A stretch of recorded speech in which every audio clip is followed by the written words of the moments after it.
So we're live. Yeah. Hi guys, welcome to the second lecture of Cubo Plus. We are with Giacomo, and this session will be about Cypherpunk movement and Austrian economics. We will learn about the Cypherpunk social movement, the roots, the origin of this movement that was briefly introduced by Rick in the last lecture, and then we will discover also about Austrian School of Economics. So, can you hear us? Is everything okay? Can you just give us some feedbacks in the comments? Yeah, I think everybody can hear. Okay, perfect. That's great. So yeah, here there is Giacomo, Hi, the everybody. excellent the priore. In Italy we call it priore Massimo, and here you can find his Twitter handle and this Telegram channel where there are some videos of him with some speeches at events, some speeches in podcasts, some articles, and it is a great source to discover new things and deep dive into the maximalist hole, let's say. So yeah, if you want to introduce yourself, Giacomo. Yeah. I have. Thank you very much, Filippo. I have a very short introduction. My formal education is in physics, so not being an expert of computer science like you guys, I had to basically make it up as a self-taught Bitcoiner in the latest years. I didn't study economics formally either. So my preparation was mostly physics.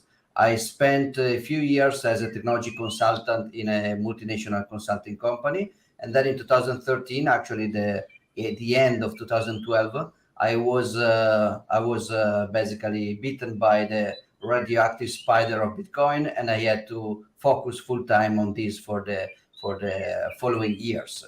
I participated with to a few startups. Some of them are still relevant today. For example, Green Address became Blockstream Green, which is one of the wallets that we will check. And my CEO back then, Lawrence Naum, is also the creator of the Jade hardware wallet that we will use during our exercise in El Salvador as well. So some of them have been lucky. Some of these initiative has completely disappeared or failed. So it was a lot of fun and a lot of learning.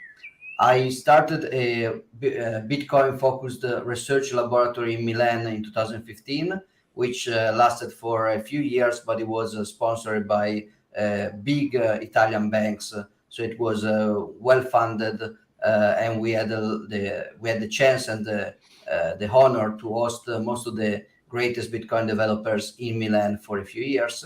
And since then, I'm mostly a freelance consultant and educator, and I support a few open source standards, and I am a very small investor and advisor in a few startups and funds. So that's me.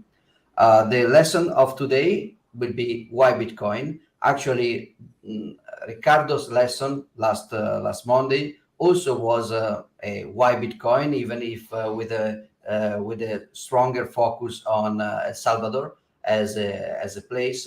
But this will be a little bit more generic. The reason that we want to start with this and not with how Bitcoin is that we think that it's better for you to start from the origins for the requirements, from the needs that Bitcoin want to solve. And only when you have a good overview of those, we can move to the how. That will actually be already the next lessons, the next week. Because it's better to know what problem we are trying to solve in some depth before we start to actually list a series of technological features or technological problems and technological tools.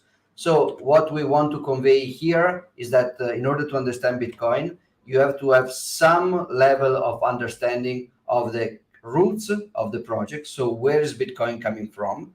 Riccardo already gave you some insight into that, but I will try to give you some other parts of insight.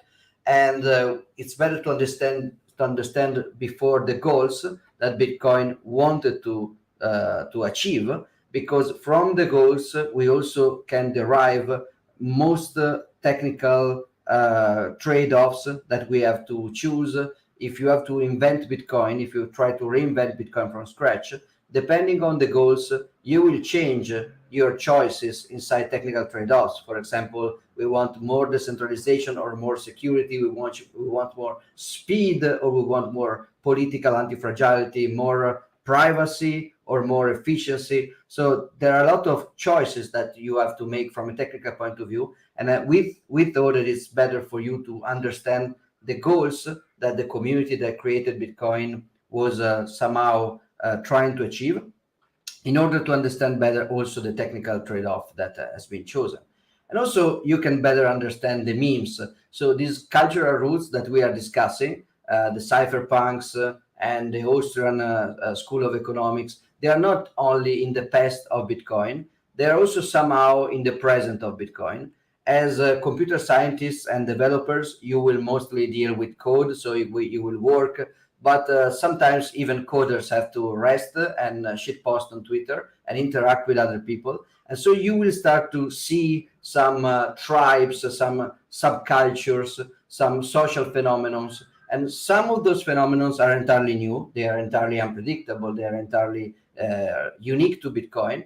But some of them have their roots into the subcultures that we will discuss today. And so you will be better equipped to actually understand where when people are fighting about cypherpunk principles or economic principles and economic debates.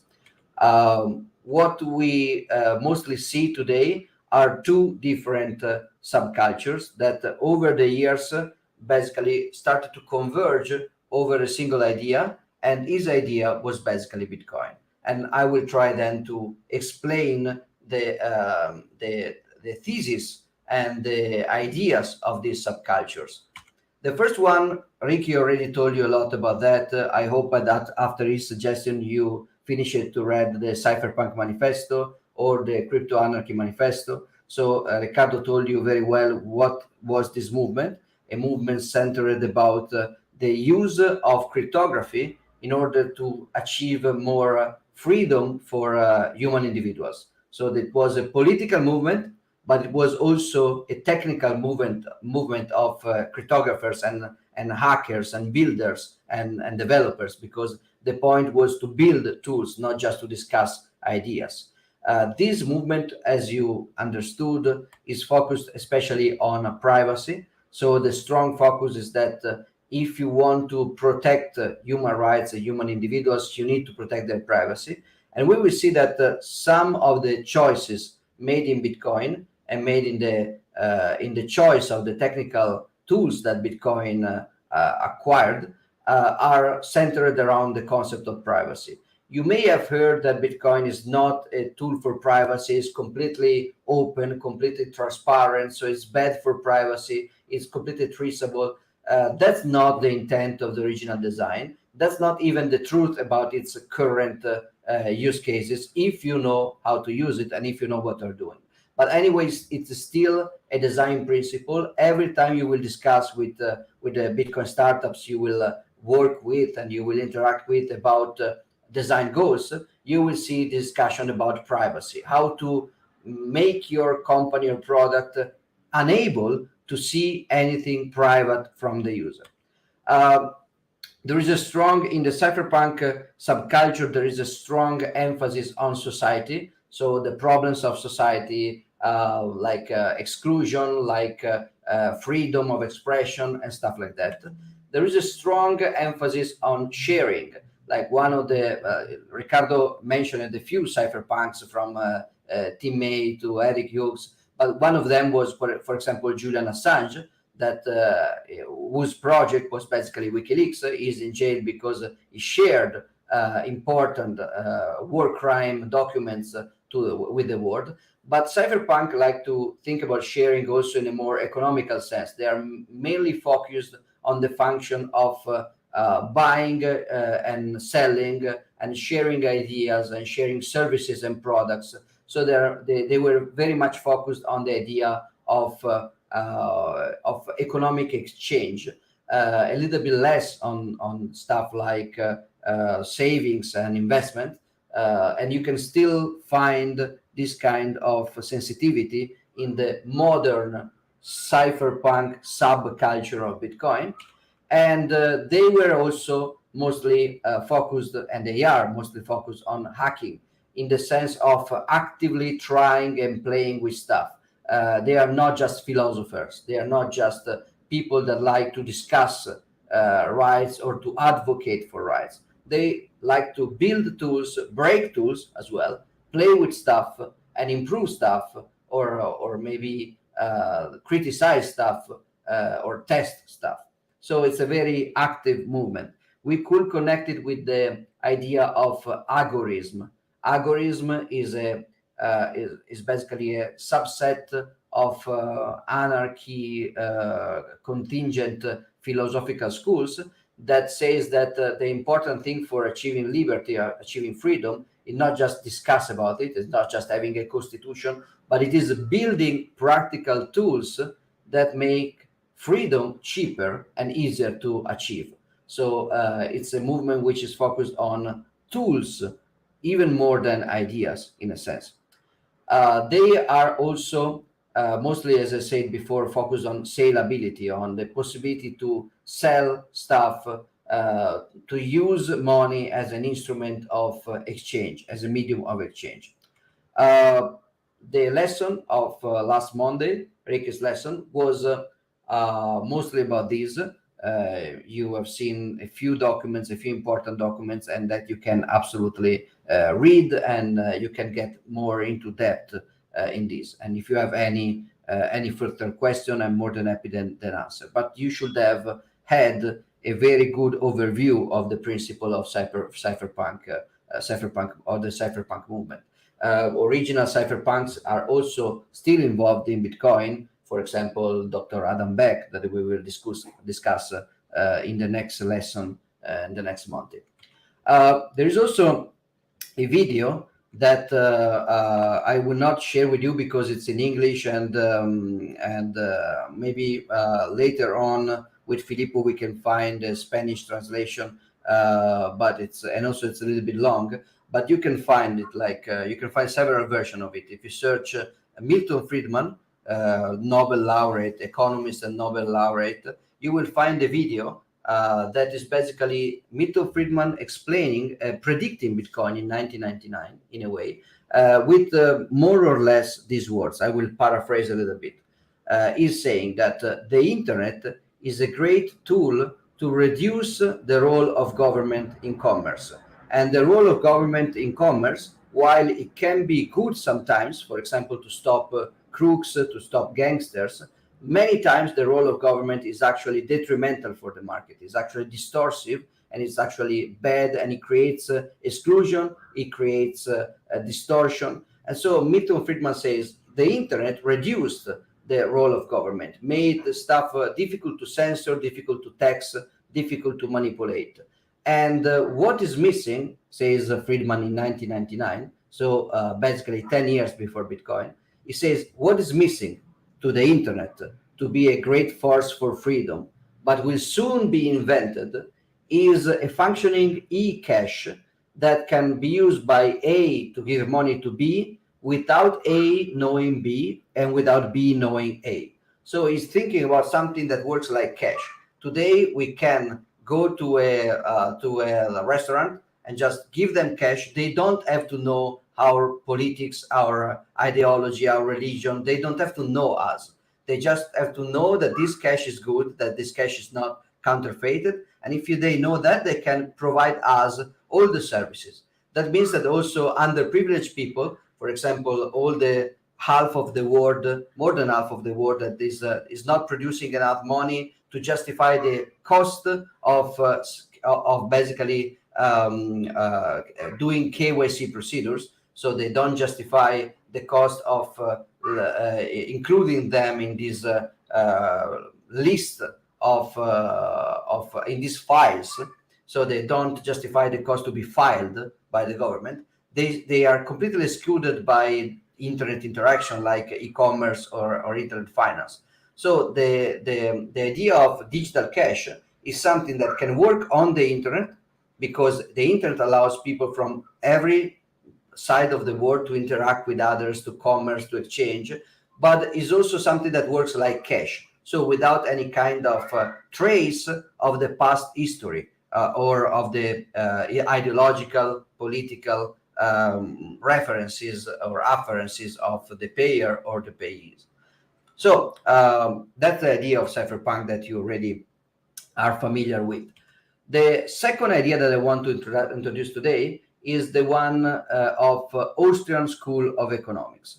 So Austrian School of Economics is basically a part of economical thought that was a little bit against the mainstream in the late 19th century and the beginning of the 20th century. It was a little bit contrarian, separated from what is called the German or continental school and from Marxism and other economic frameworks, but it became more and more accepted as so much that basically the other guy that I'm going to mention in a while, Friedrich von Hayek, was the direct inspiration for many prime ministers in the 80s, and he also was a Nobel laureate as well. So it was basically a respected school.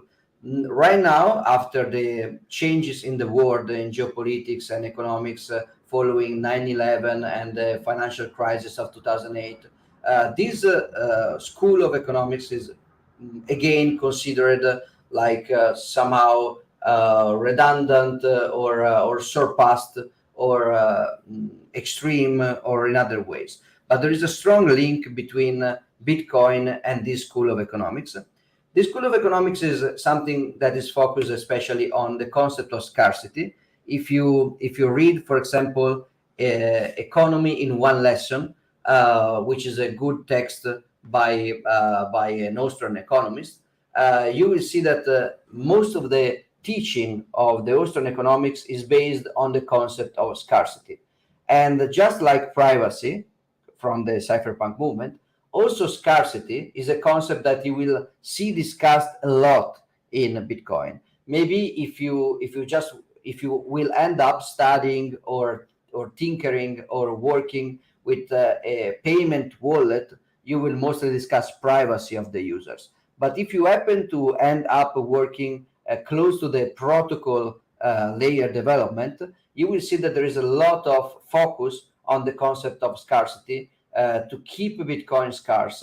And some of the discussion that we will make about Bitcoin maximalism. So Riccardo Ricci told you that the reason most Bitcoiners prefer to focus on Bitcoin only instead of spreading out focus into all these technically called shitcoins.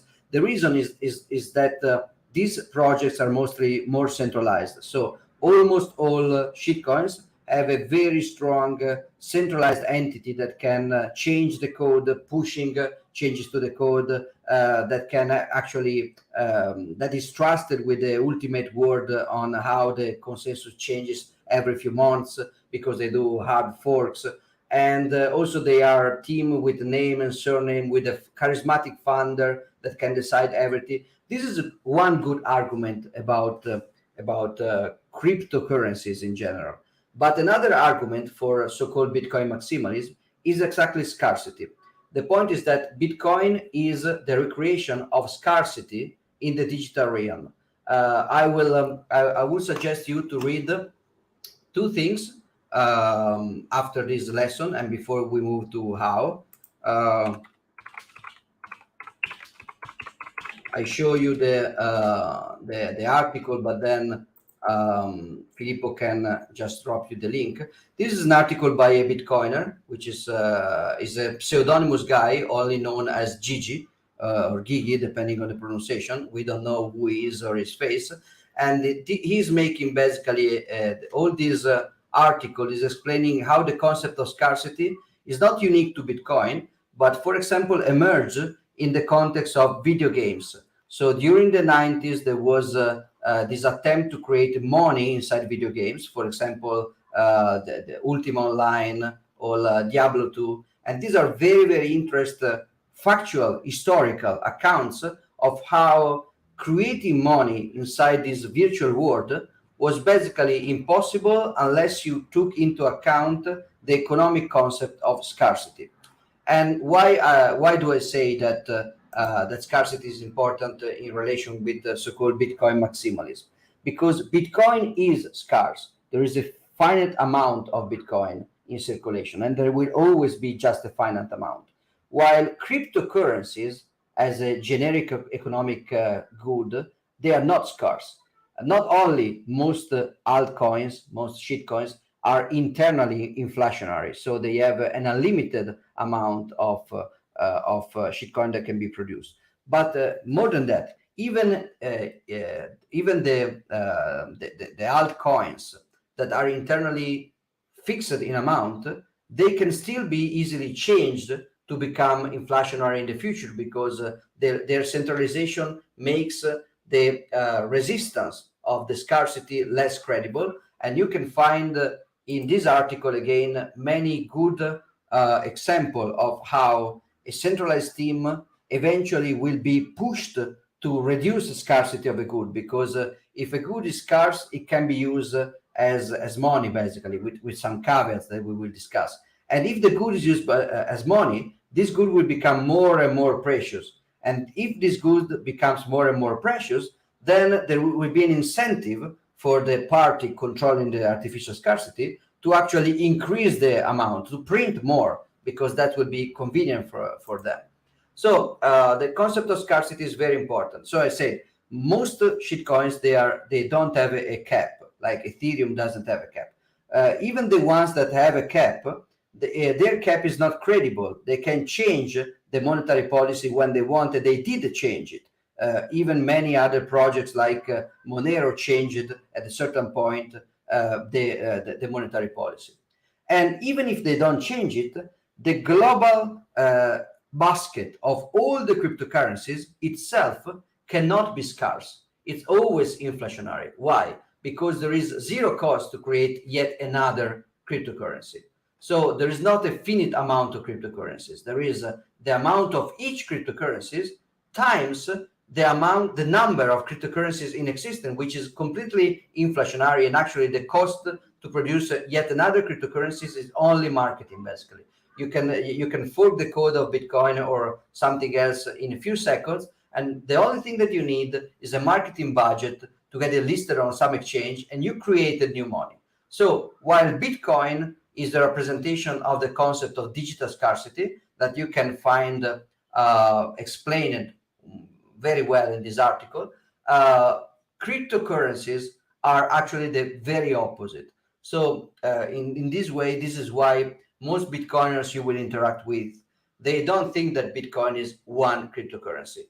They think that Bitcoin to a certain degree, and in this regard specifically, is the opposite of cryptocurrencies. Cryptocurrencies is the framework, the mental framework, it's the mental construct in which everybody can print as many unities of digital scarcity as they want, and that keeps happening. While Bitcoin is the idea to converge over one single open standard for everybody in order to prevent anybody to basically to fall for the pressure and for the incentive to devaluate the money printing more. So this is a very important concept that we will explore a little bit more today.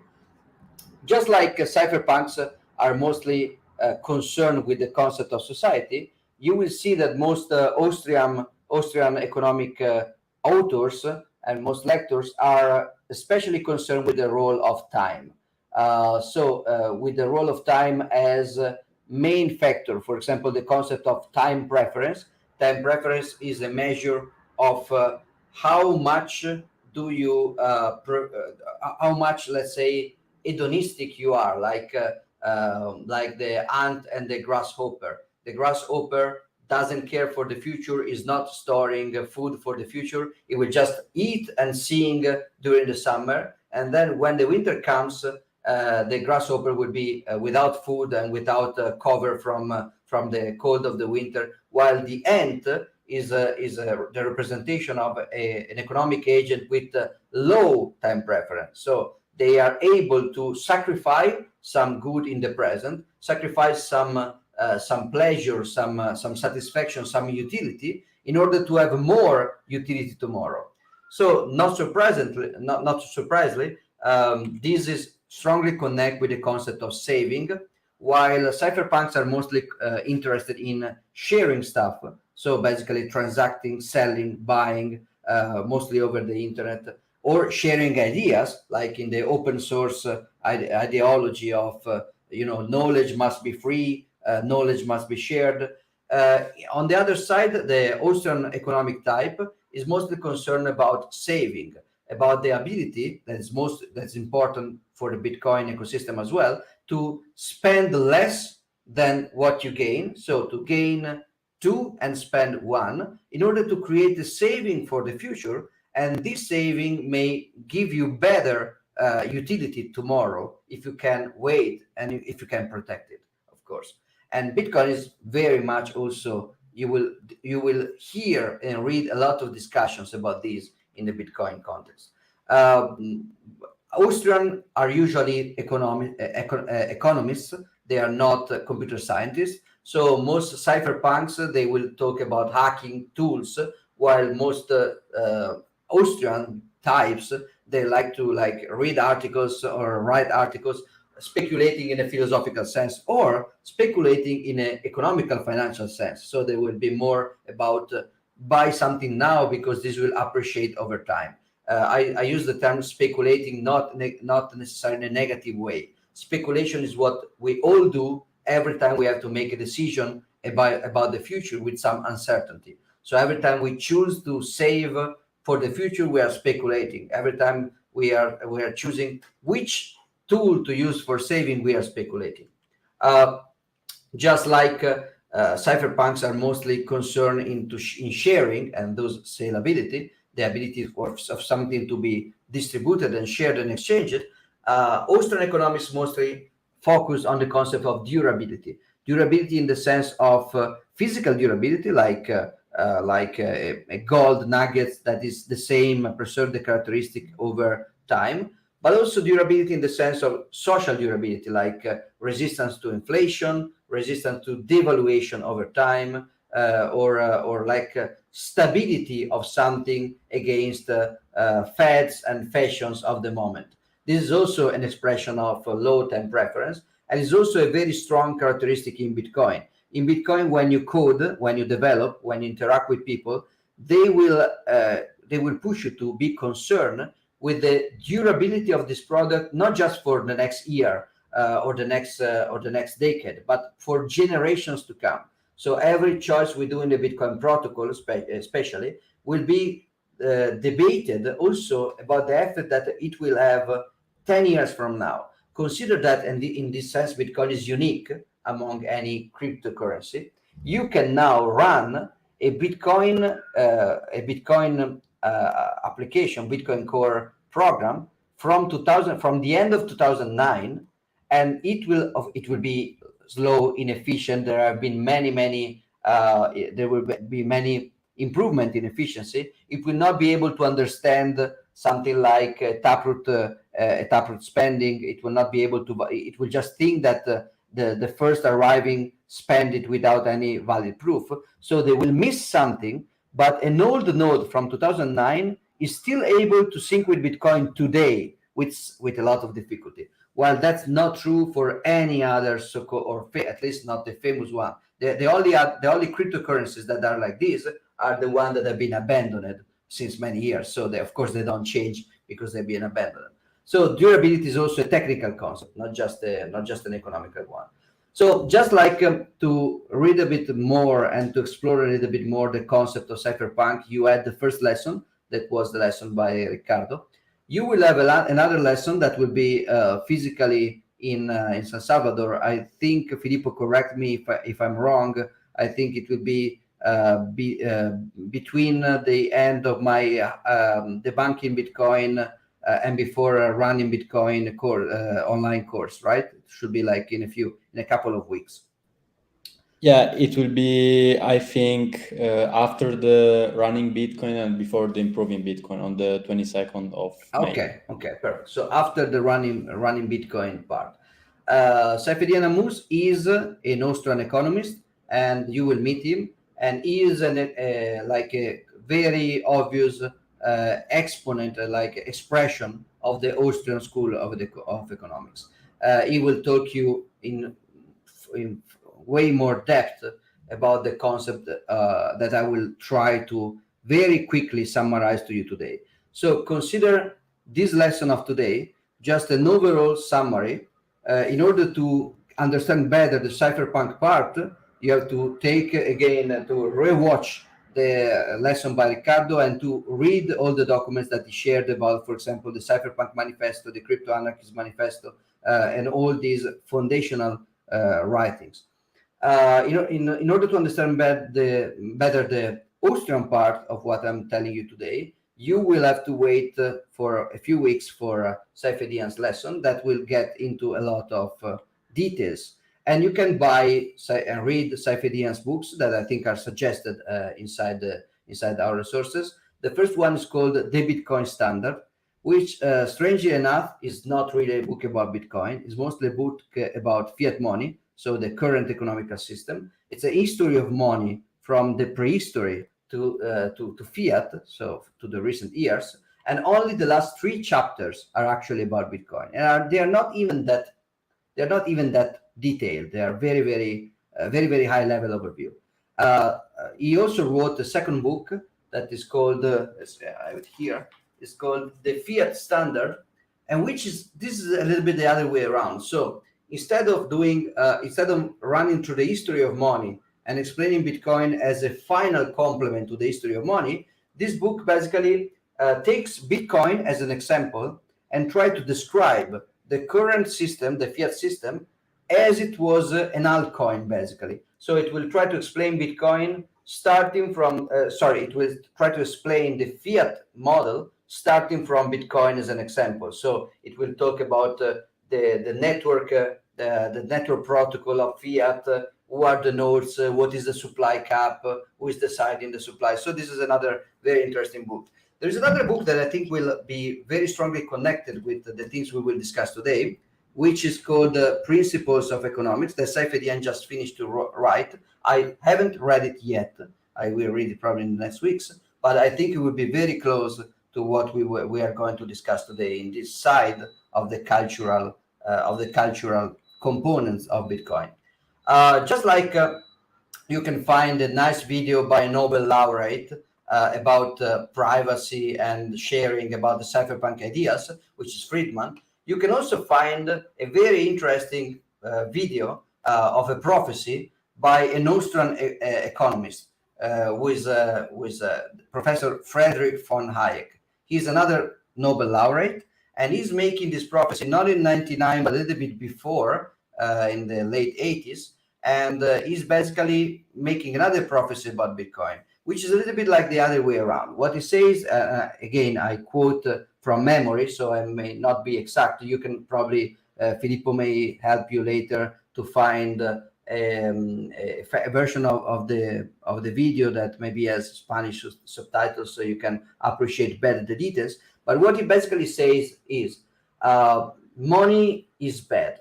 The control of governments, of world governments over money, prevented money from evolving in an efficient way.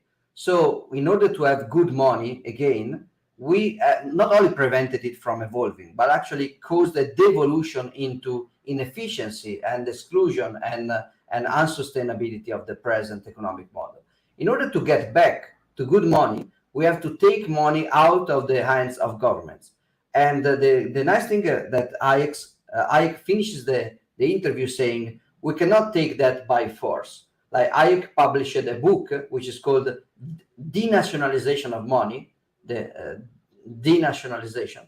And this book is basically about the idea that that it would be better if money went back to the market and to the society instead of the hands of central bankers and politicians. But Hayek, in this video, in this prophecy, he recognizes that it's unrealistic to expect that world governments will give up their most powerful weapon. Governments will not adopt good money spontaneously.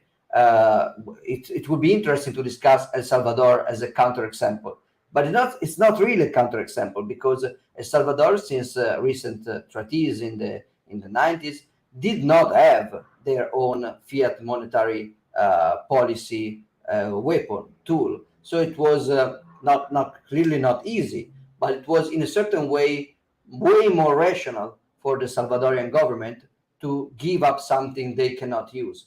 While for example, the United States government, it would be probably unthinkable that they will spontaneously revert to some hard and private form of money, because fiat money allows them to control people and to steal from people with inflation. But we will discuss this a little bit more.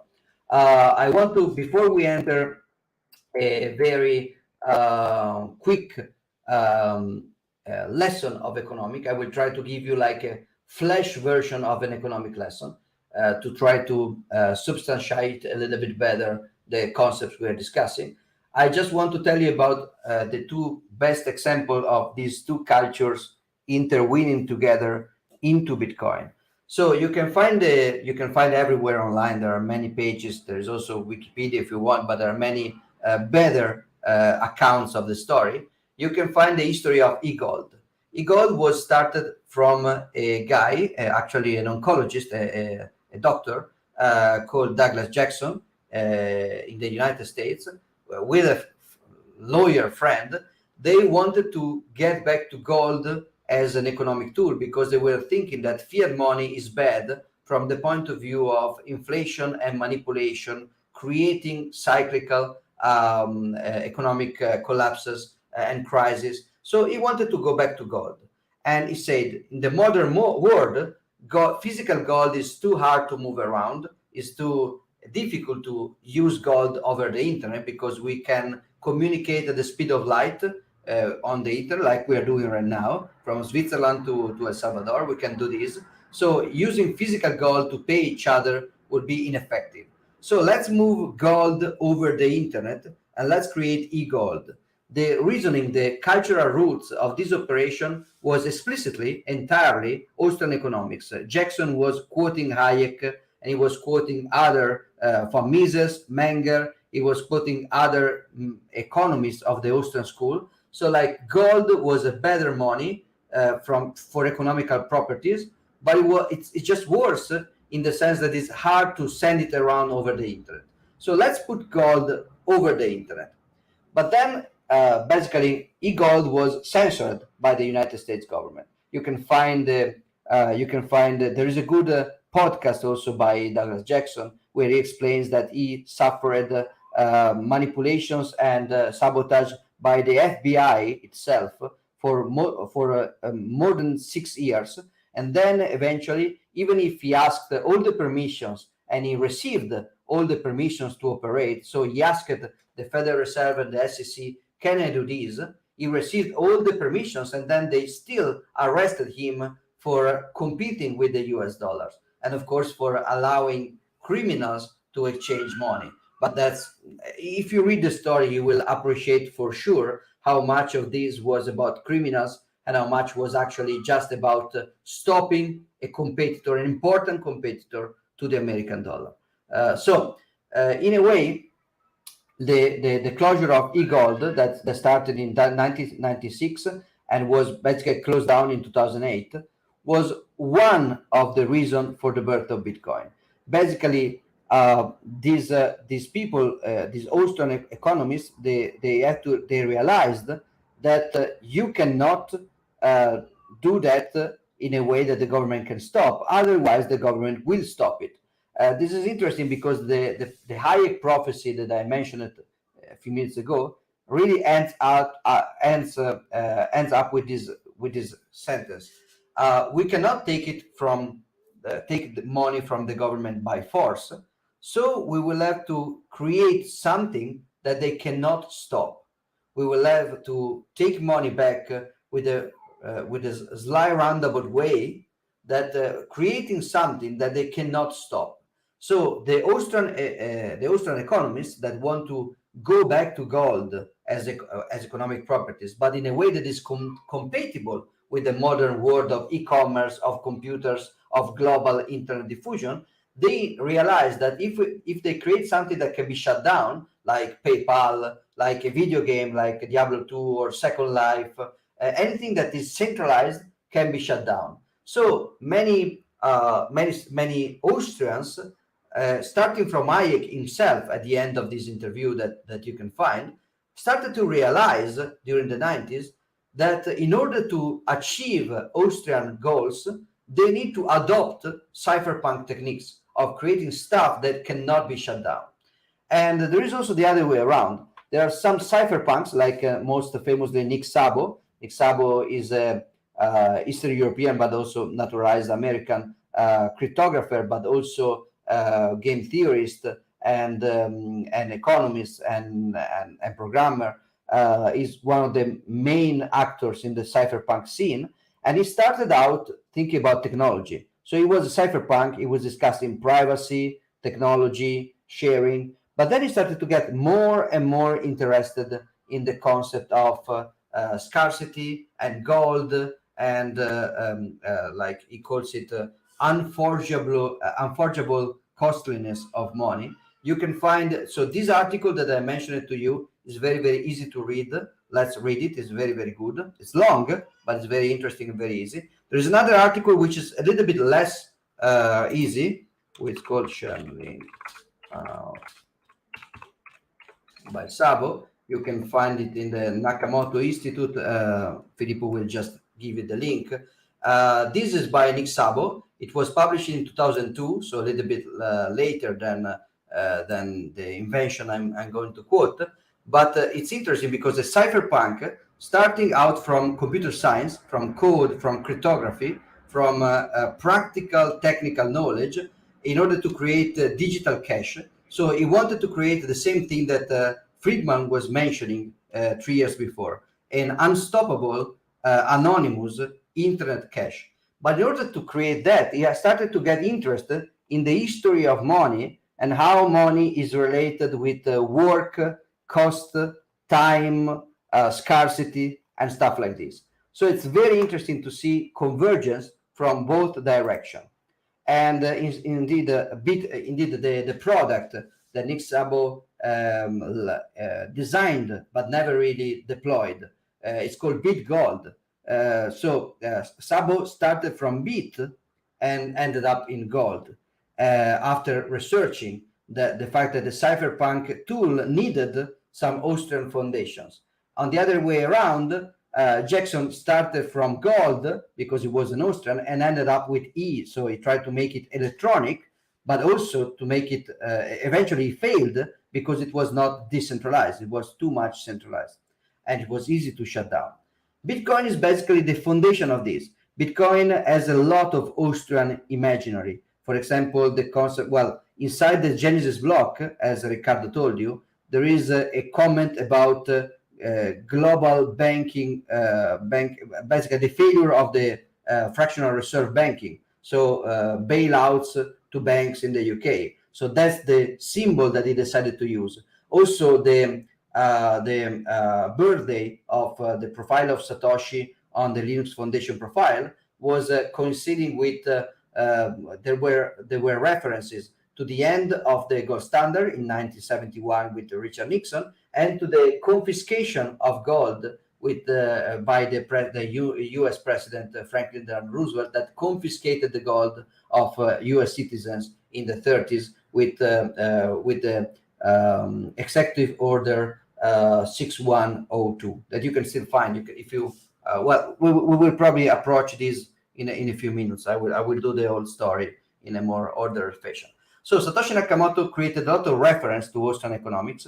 The fact that he compared Bitcoin with gold many times, and he called mining the activity of extracting Bitcoin from the schedule, from the economic schedule.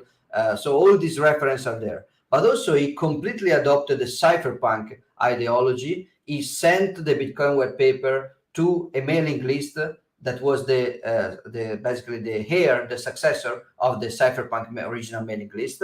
And he did everything under a pseudonym, which is really the way that the cypherpunk ideology conceived the freedom. You are free because online you can be a name instead of being a legal name, so that the government or other people or mafias or gangster, they cannot hurt you because they cannot know your physical identity. They can only exchange with you, or if you're not interested, they can ignore you, they can boycott you, they can block you on social media, but they cannot hurt you physically because they don't know who you are. So privacy is a tool for you to be free, because you will not suffer physical aggression as a consequence of your speech. So Satoshi Nakamoto merged these two words together. I will now do a very, very quick economical overview. I don't think that this is something complete. It will not be complete.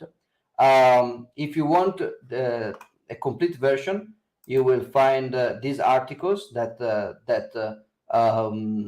Filippo can share with you. This the funny thing is that this was not written by me.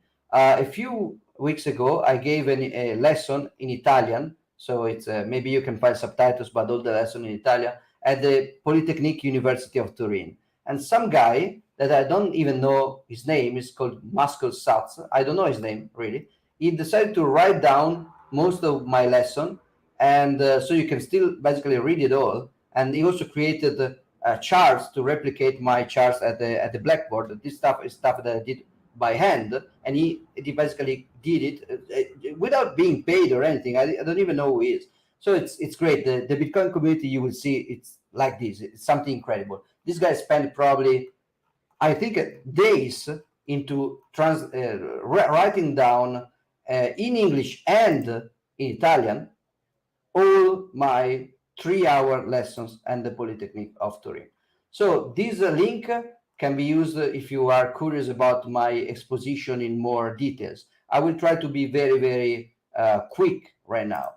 So to make it quick, let's start from the concept of store of value. To explain you the concept of store of value, let's do something which is very common in economics. Let's start from a simple imaginary model. Instead of thinking about a complex economy with many, many actors, think about Robinson ending up on an island alone after the shipwreck. So he's there on the beach alone, and now we start to think about the economics. The first thing that we can think about, if you read about, if you search on Wikipedia Crusoe economics, you will find a lot of things that can be explained in this simple model. But we will focus on a very few things. The first one is scarcity. So the first thing that the start of an economic lesson is scarcity. For example, Crusoe Robinson has to choose if he wants to spend many, many hours in the water to try to catch some fish to eat, or if he wants to climb palms in order to get some coconuts, in order to drink something until he will find some freshwater source. So there is always the point that in economics you have to choose. You never have everything you want at the same time. When you have some finite amount of energy and time, you have to choose to put your energy and your time in something at the expenses of something else. And this is the basis of economic thinking.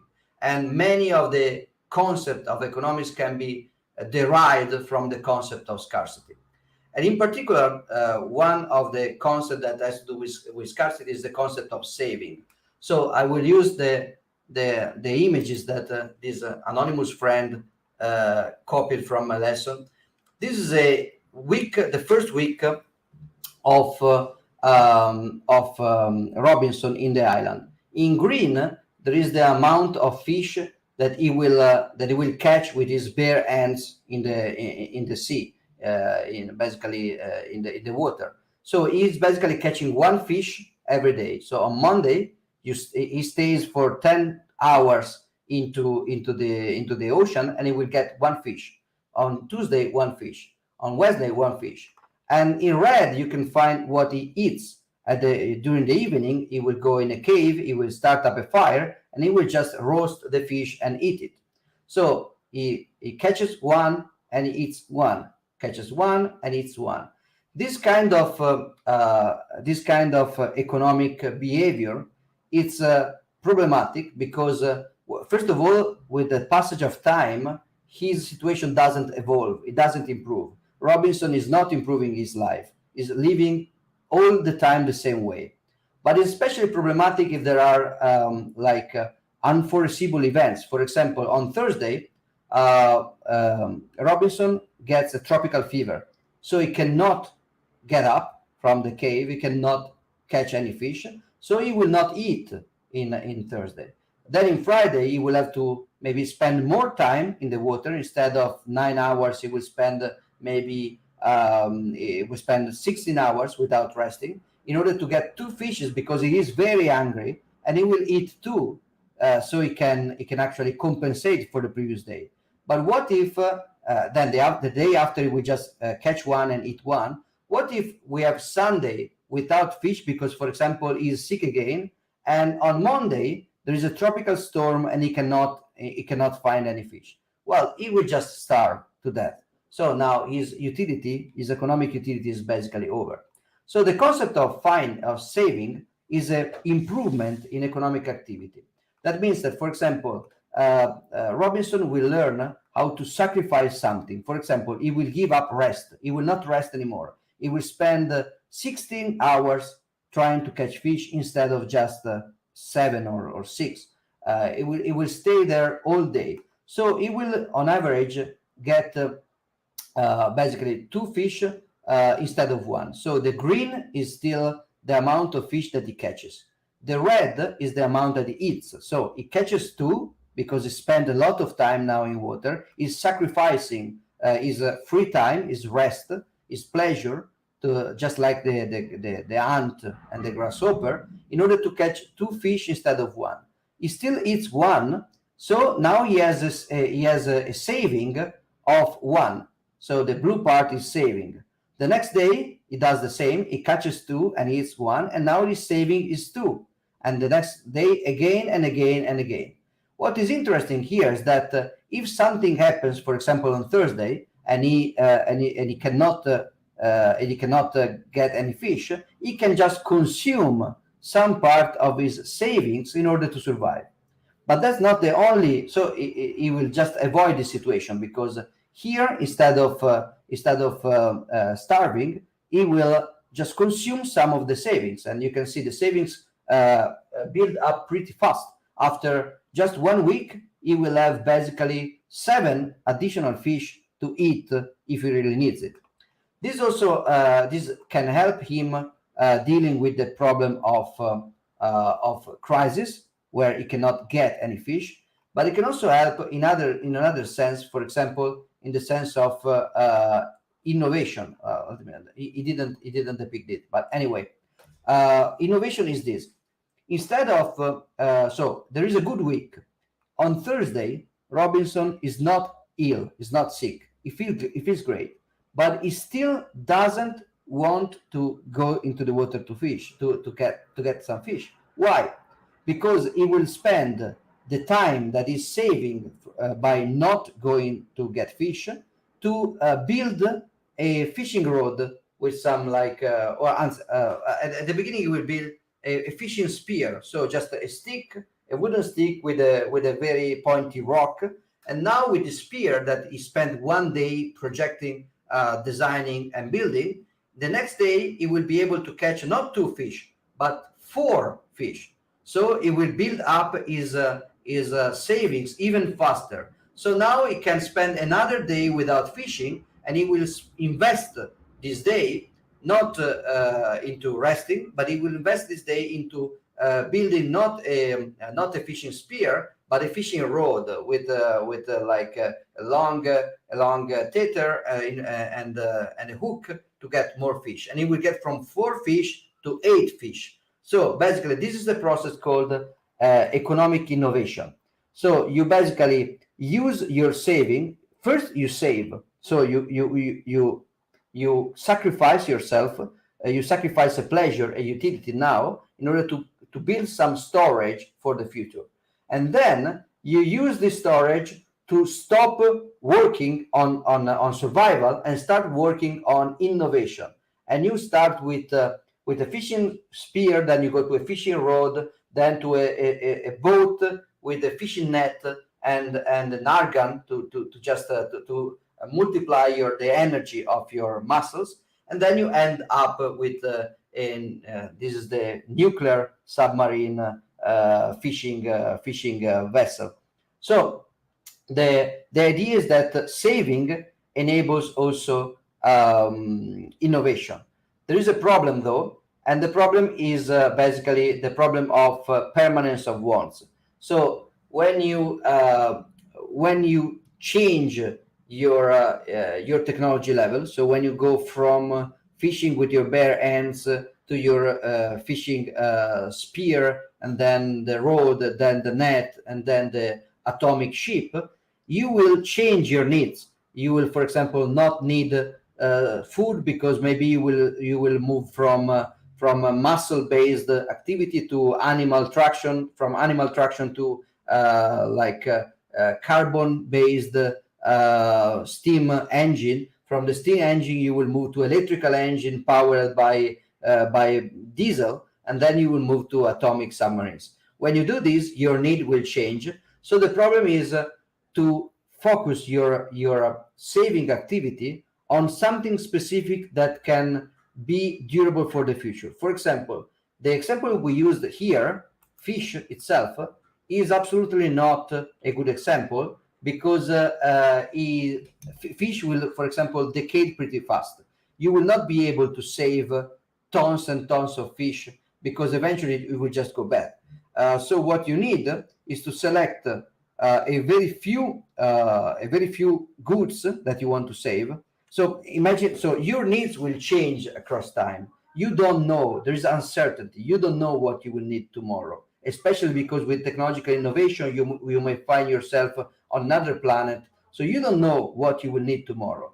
So you have to focus on something that will keep giving you utility over time, even under unknown circumstances.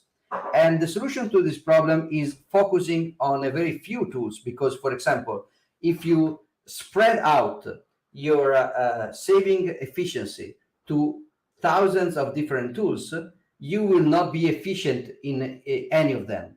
But if you focus, you will not become great into saving fish or meat or water. If you focus your saving activity into a few things, you will become more efficient. And in particular, it's important to focus this activity into stuff that are durable, unlike fish. For example, fish can be made more durable if you use salt, or if you use like natural fermentation, if you cook it, if you freeze it, but itself is not very durable. Over time, people started to save not random goods, but the specific goods that were easier to save and still provided utility over time. Of course, this is also, again, very much connected with the problem of scarcity, because if for example, if you are, instead of fish, Robinson is taking sand out of the beach or water out of the sea.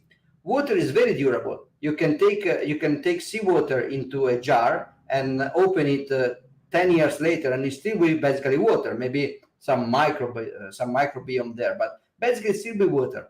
The problem is that water is useless to store because it's not scarce. Every day, Robinson can get as much water as he wants, and there is no problem of scarcity whatsoever.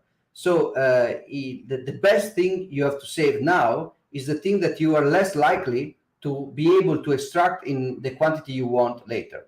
So the concept of scarcity. Let's move from store of value, which is the initial economic idea that will later on bring us to money, to medium exchange. So in medium exchange, we discuss economic means and privacy. So basically, now Robinson is not alone anymore. Robinson is meeting with a tribe of cannibals that are trying to kill another cannibal actually, but he's a good one. They are evil cannibals. He's a good cannibal, and he will meet Friday, his friend, and he will defeat the evil cannibals and befriend the good cannibal. So the problem with economic means is the problem with interaction with other people. Now that we move from a solitary model with a model with other people, is that in a solitary model there is just Robinson trying to extract goods from the nature. In this model with many people, you will have two different kind of interaction. There is a sociologist, Oppenheimer, friend, which is known for having divided the kind of interaction in two main types. There are political means, that is basically some cannibal coming and just beating you up and taking your fish, or since he's a cannibal, taking you to eat. And there are economical means, which means that you can negotiate with Friday that if you fish for him because you are very good at fishing, he will hunt boars for you, and vice versa. So you can have basically voluntary interaction. There are two very different ways to interact. One is predatory, is I want to take your stuff, and the other is I want to cooperate with you in order to extract more value together. And the interesting thing is that if you think about political means, you start to understand the importance of privacy pretty soon. Because, for example, if you have Robinson and the cannibal were to steal all the fish that Robinson has extracted from the sea, the only kind of advantage would be physical advantage. So Robinson may be able to build a better weapon, but the cannibal will be stronger or faster. So it will be just a matter of who is stronger. While if Robinson can hide the fish somewhere, or maybe even something better to hide, for example, if he can hide some very rare shells that later on he can exchange for fish. So the more Robinson is able to hide the value that he's storing, the better he can defend it, because privacy creates an asymmetry between the attacker and the defender. If you have something that is clearly in plain view, the attacker and then the defender, they are on an equal footing, and the only difference is who is stronger, who is bigger. If instead you can hide the value or the store of value, then the attacker has a disadvantage, because now the defender knows where he put his own stuff, where he hid his own stuff, like a pirate gold chest, while the attacker doesn't know it. So even if the attacker is stronger, is bigger, is better equipped, he will still have a disadvantage over Robinson, because Robinson now is the defender and he knows where the gold chest is buried underground. So he has a map, he has a knowledge that the attacker doesn't have. So this, you see, even just in this economic setting, even in just like a very simple model of economics, we can recreate some of the ideas that are characterizing the cypherpunk ideology around privacy and the crypto-anarchist, the ideas expressed in the crypto-anarchist manifesto. One side, in this case, like the governments or the corporation, one side will be stronger than us, but we can still protect our stuff because we can hide the stuff and we only know where the stuff is. So we acquire an advantage over them. Of course, the other thing that we can do is learn to sharing. For example, think again about think about this graph. So the first one is Robinson. The second is called Bill. I don't know why this guy decided to call it Bill. I call it Friday, but anyway. Then there is Cannibal 1 and Cannibal 2. Robinson is very good at catching fish at this point, because he saved and invested in technology. So he innovated, and now he's great he can get 20 fish every day. Bill, only 3, and the Cannibal 1 only 2, and the Cannibal 2 only 1, and the Cannibal 3 nothing. So what happens that overall Cannibal 3 will just die after a couple of days because he cannot get anything. What if we had this idea to give some of the fish from Robinson to Cannibal Tree. Then now we will have an economics in which Robinson is not really worse off because he cannot eat 20 fish anyway, and the Cannibal Tree can survive finally because he gets one fish from Robinson.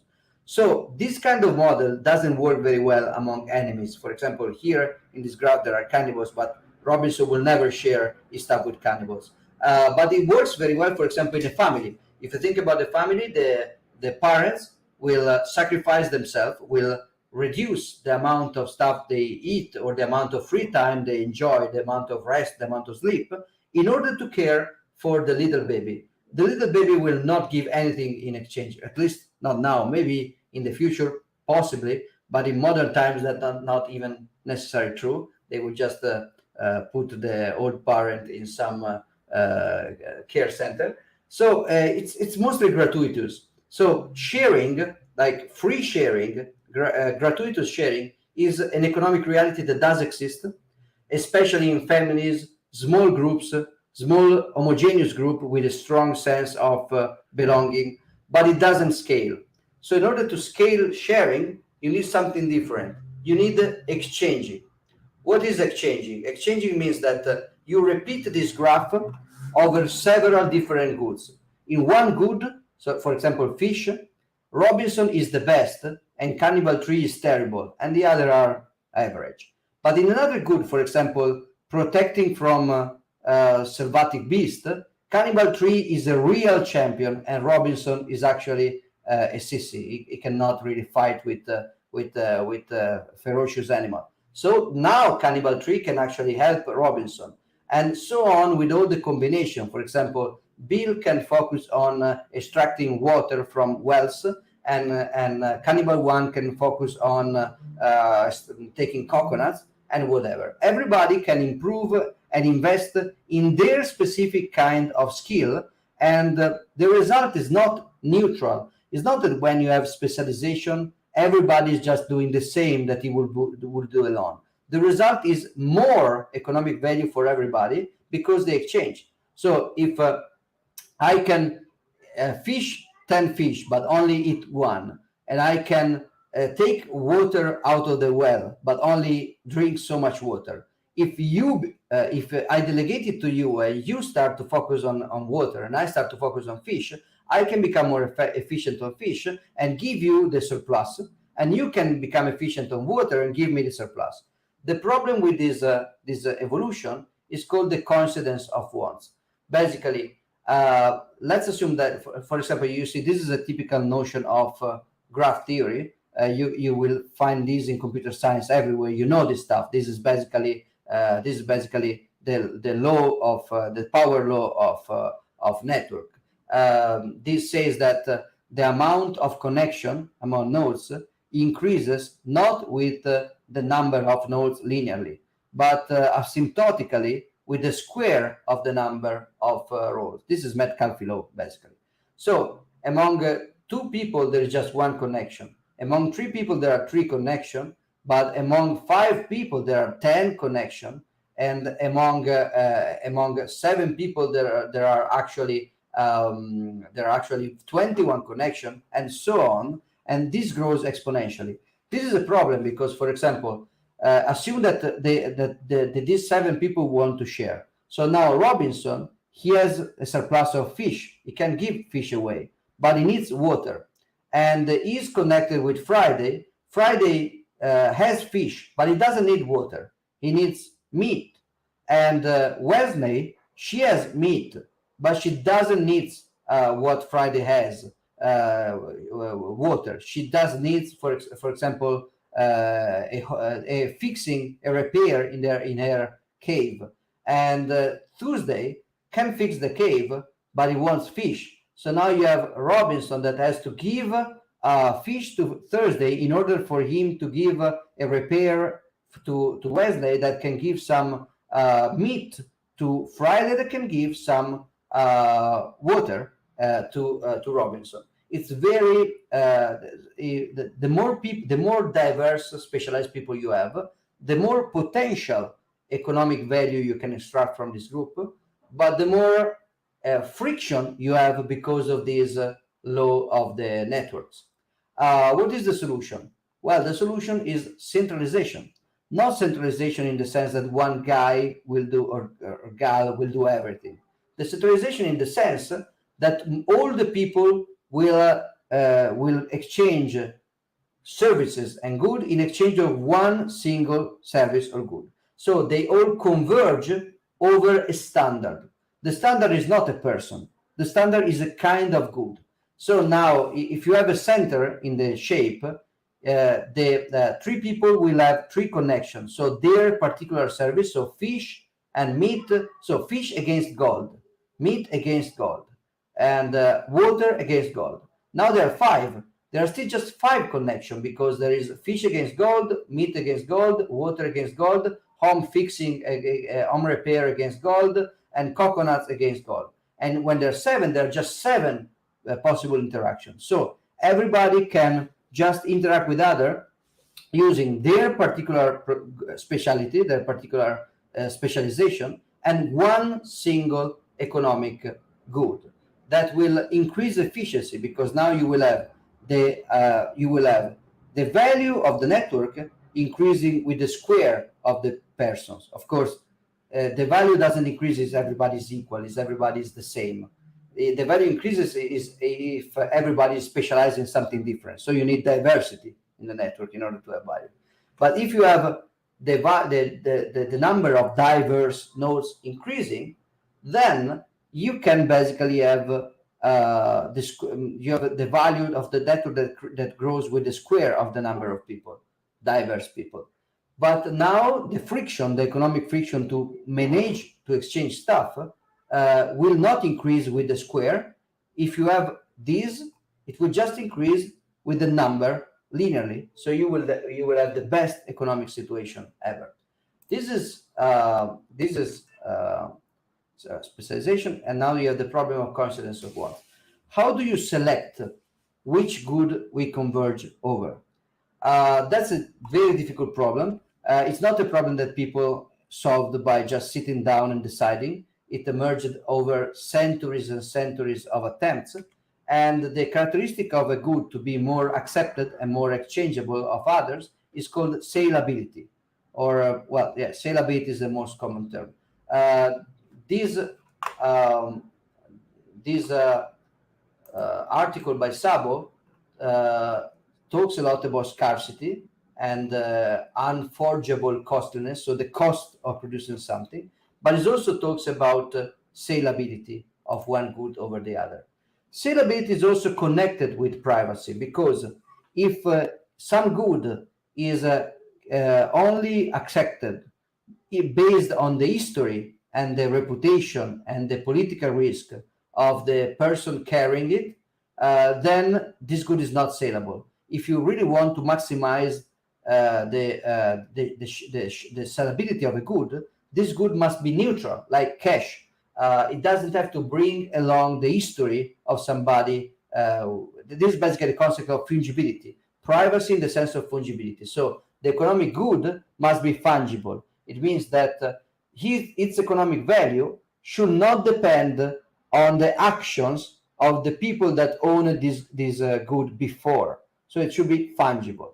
And fungibility is strictly connected with privacy, because if you can taint some cash for example, you have some people leaving traces of them or written messages on cash, then this cash may be accepted or not based on who was the previous owner. And this will create economic friction again, because you will not be able to evaluate all the units of the good the same. So you will have basically, instead of having one good, you will have 1,000 goods, which is one type of good incompatible with the other. You will go back to barter, basically. This is another problem with cryptocurrencies, where you read about the idea that the future will be crypto, so that there will be tokens and everybody will have their own tokens. Basically, you're getting back to exactly this kind of friction. You are getting back to barter, basically, with the problem of coincidence of wants.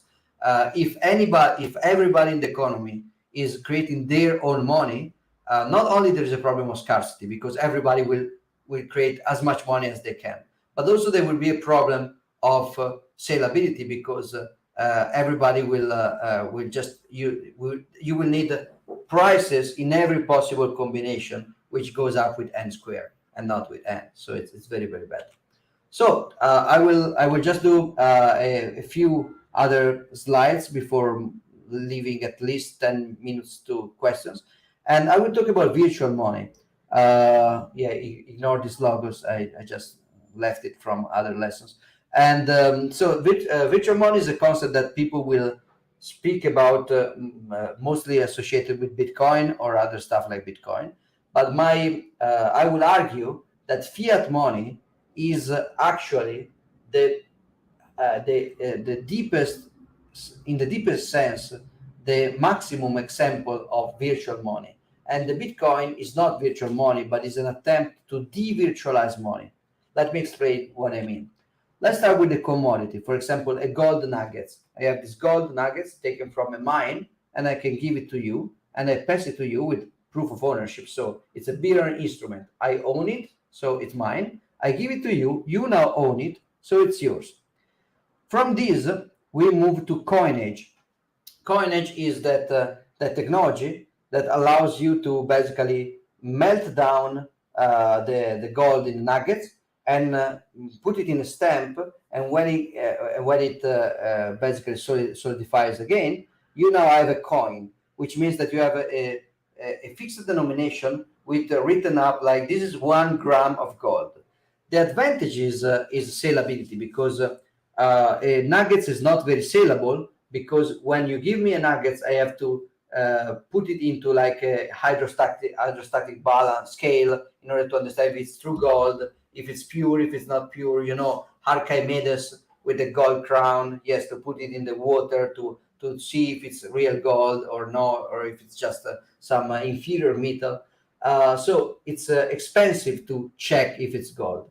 So what happened is that it happened in Greece, actually, and later on in Rome, well, actually everywhere in the ancient world. The name moneta comes from the Roman goddess Junone Moneta. Era, the Greek era, the Roman Junone. Moneta means that is basically well, it doesn't matter what it means. But this temple of Junone Moneta was a temple that accepted gold as a main offer. Accepting gold, the priests and the monks of this temple, they wanted to spend this gold, but spending this gold was difficult because of difficult verifiability of gold. So what they started to do was to melt gold nuggets, or not just gold nuggets, but maybe gold plates, gold weapons, gold crowns, into standardized pieces with written on top the amount of gold. So 1 gram, 2 grams, 3 grams, and so on. The advantage now is that if people can verify initially that this gold is real, the amount, but then they can stop verifying. They can just start trusting the coin guy, the coinage guys, and they can say, oh, you know, this is the symbol of the temple of Junone Moneta. I know these guys. They don't scam you. This is, if there is 1 gram, this is really 1 gram. So we can just accept it, and it's faster. But we are trusting somebody else. We can still verify eventually, but we are trusting. We will see probably in 2 lessons, we will see that in Bitcoin there is something like this. It's called full node, where you actually verify the amount of Bitcoin you receive, or SPV, where you just trust the miners to do coinage for you. So this is also relevant in Bitcoin. This became very relevant with the gold and silver and bronze and other precious metals. Or just back to that, why did people didn't just converge on one metal, but in several? Mostly because there was a trade-off between divisibility and portability. So gold is very dense of value. There's a high value density.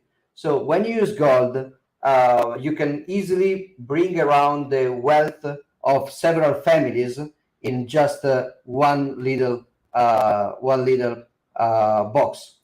But if you want to pay something with gold, that's like for food, that becomes very difficult, because now you have to basically give gold powder, which is very difficult to keep and verify. So gold is great for large payments. Silver or even more bronze, it's better for copper, for example. They are better for the opposite.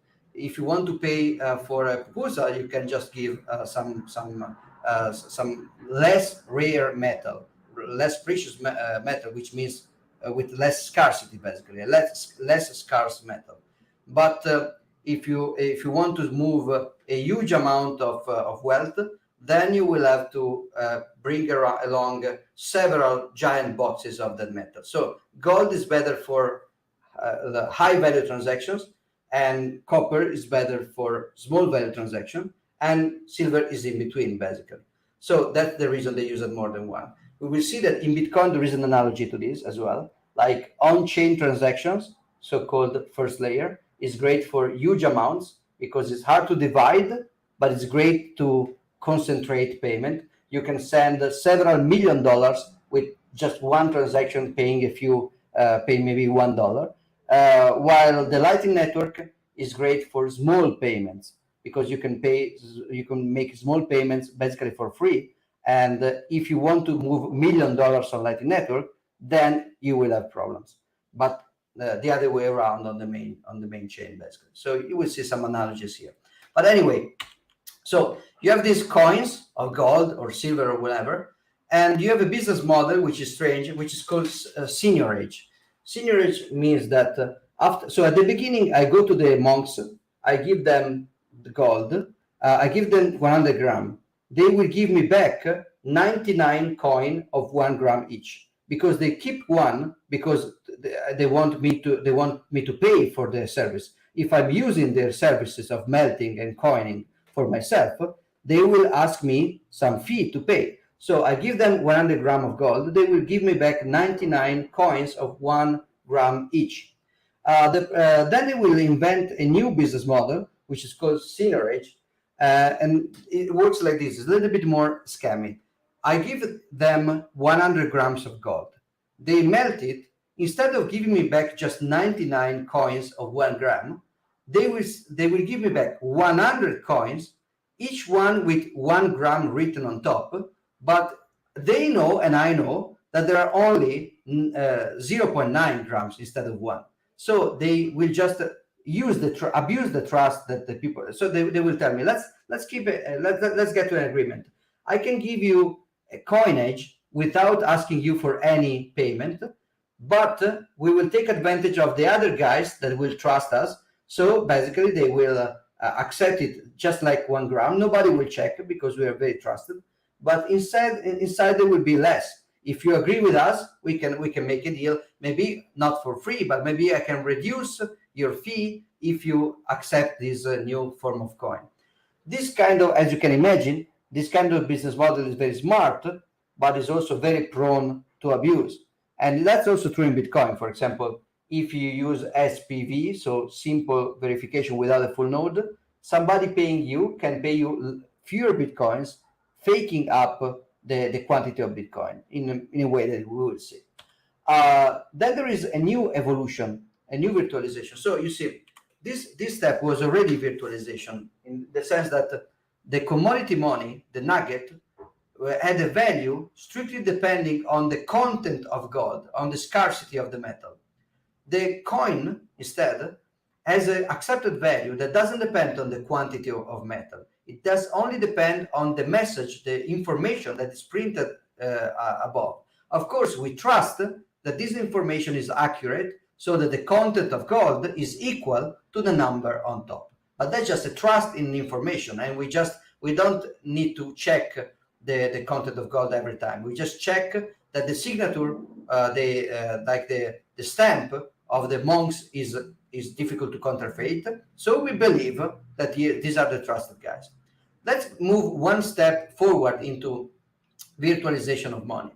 Let's move to custody. So instead of just, so these are like not the monks anymore, but the Templar Knights in Europe. You have to go to Jerusalem for your pilgrimage, and you have a lot of gold. So instead of bringing over your gold because it's very dangerous, you will be robbed. in the desert or in the sea, or also if you go from France to Jerusalem, you have to cross Italy, which is very dangerous. So you will have to protect your gold. So what do? You give your gold to the Templar Knights in France. They will give you a piece of paper with this amount of gold and signature.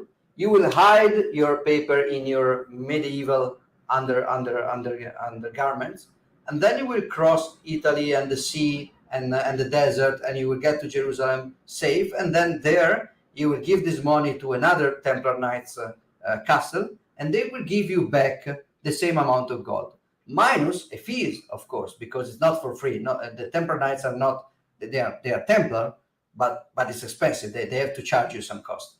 So this is custody. You see that this is a banknote, basically. The original banknotes were pieces of paper representing an underlying amount of gold.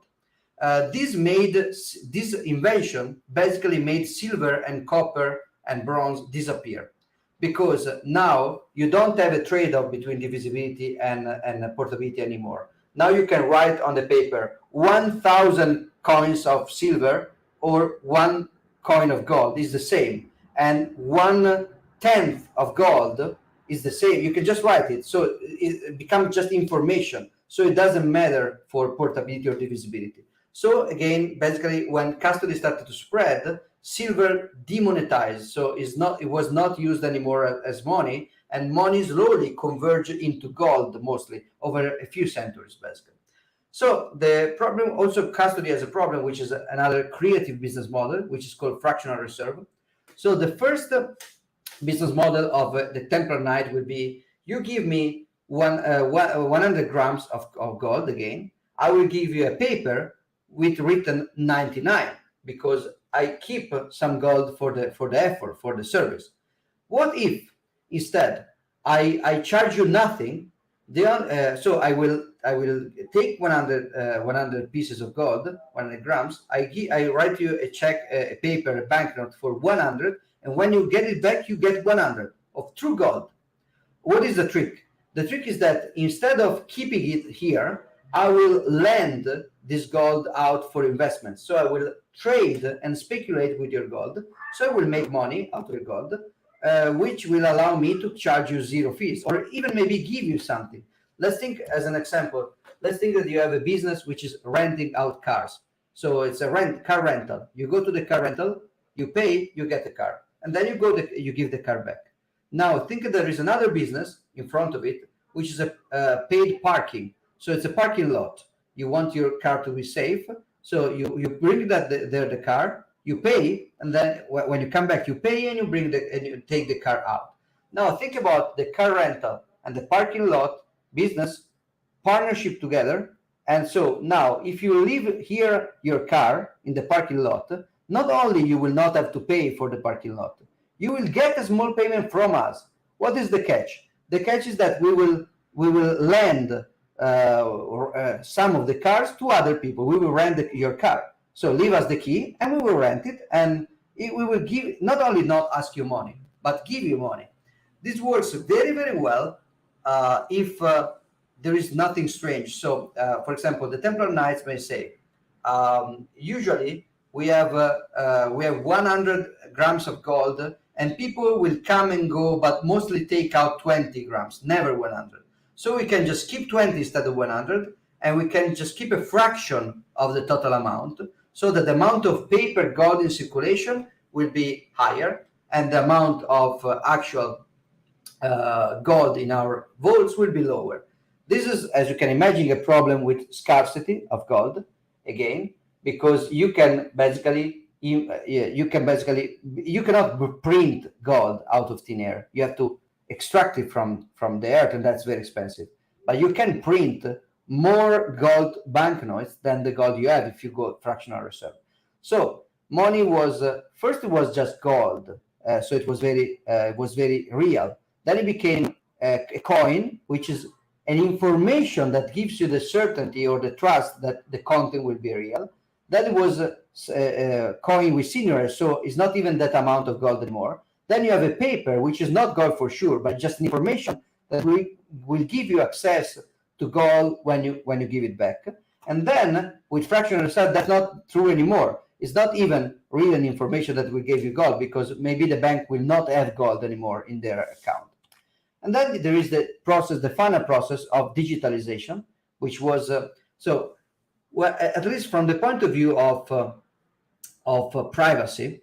If you have a banknote that says 100 coin, even if the bank doesn't have the coin anymore, so there is a problem of scarcity, the problem of fractional reserve, still at least your privacy is good, because these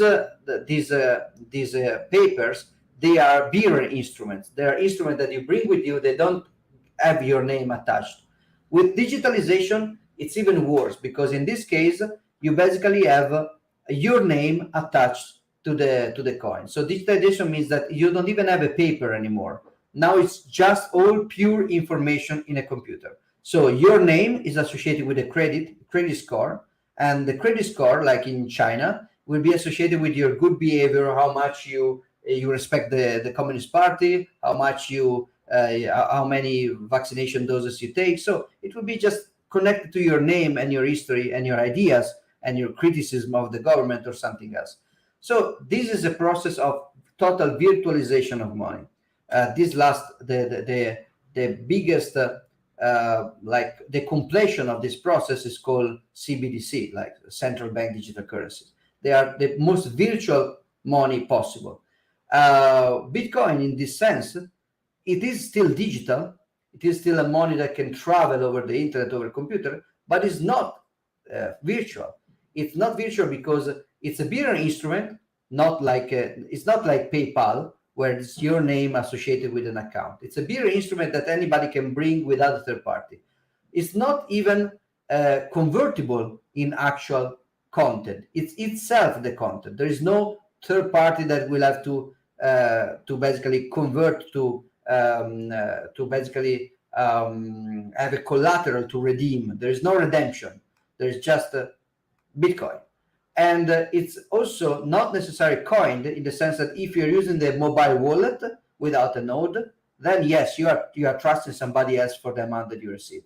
But if you run your full node, which is not that expensive, we will do it together running Bitcoin, you can check yourself the amount of Bitcoin that you receive, and also the amount that are in total circulation, something that with gold was never possible.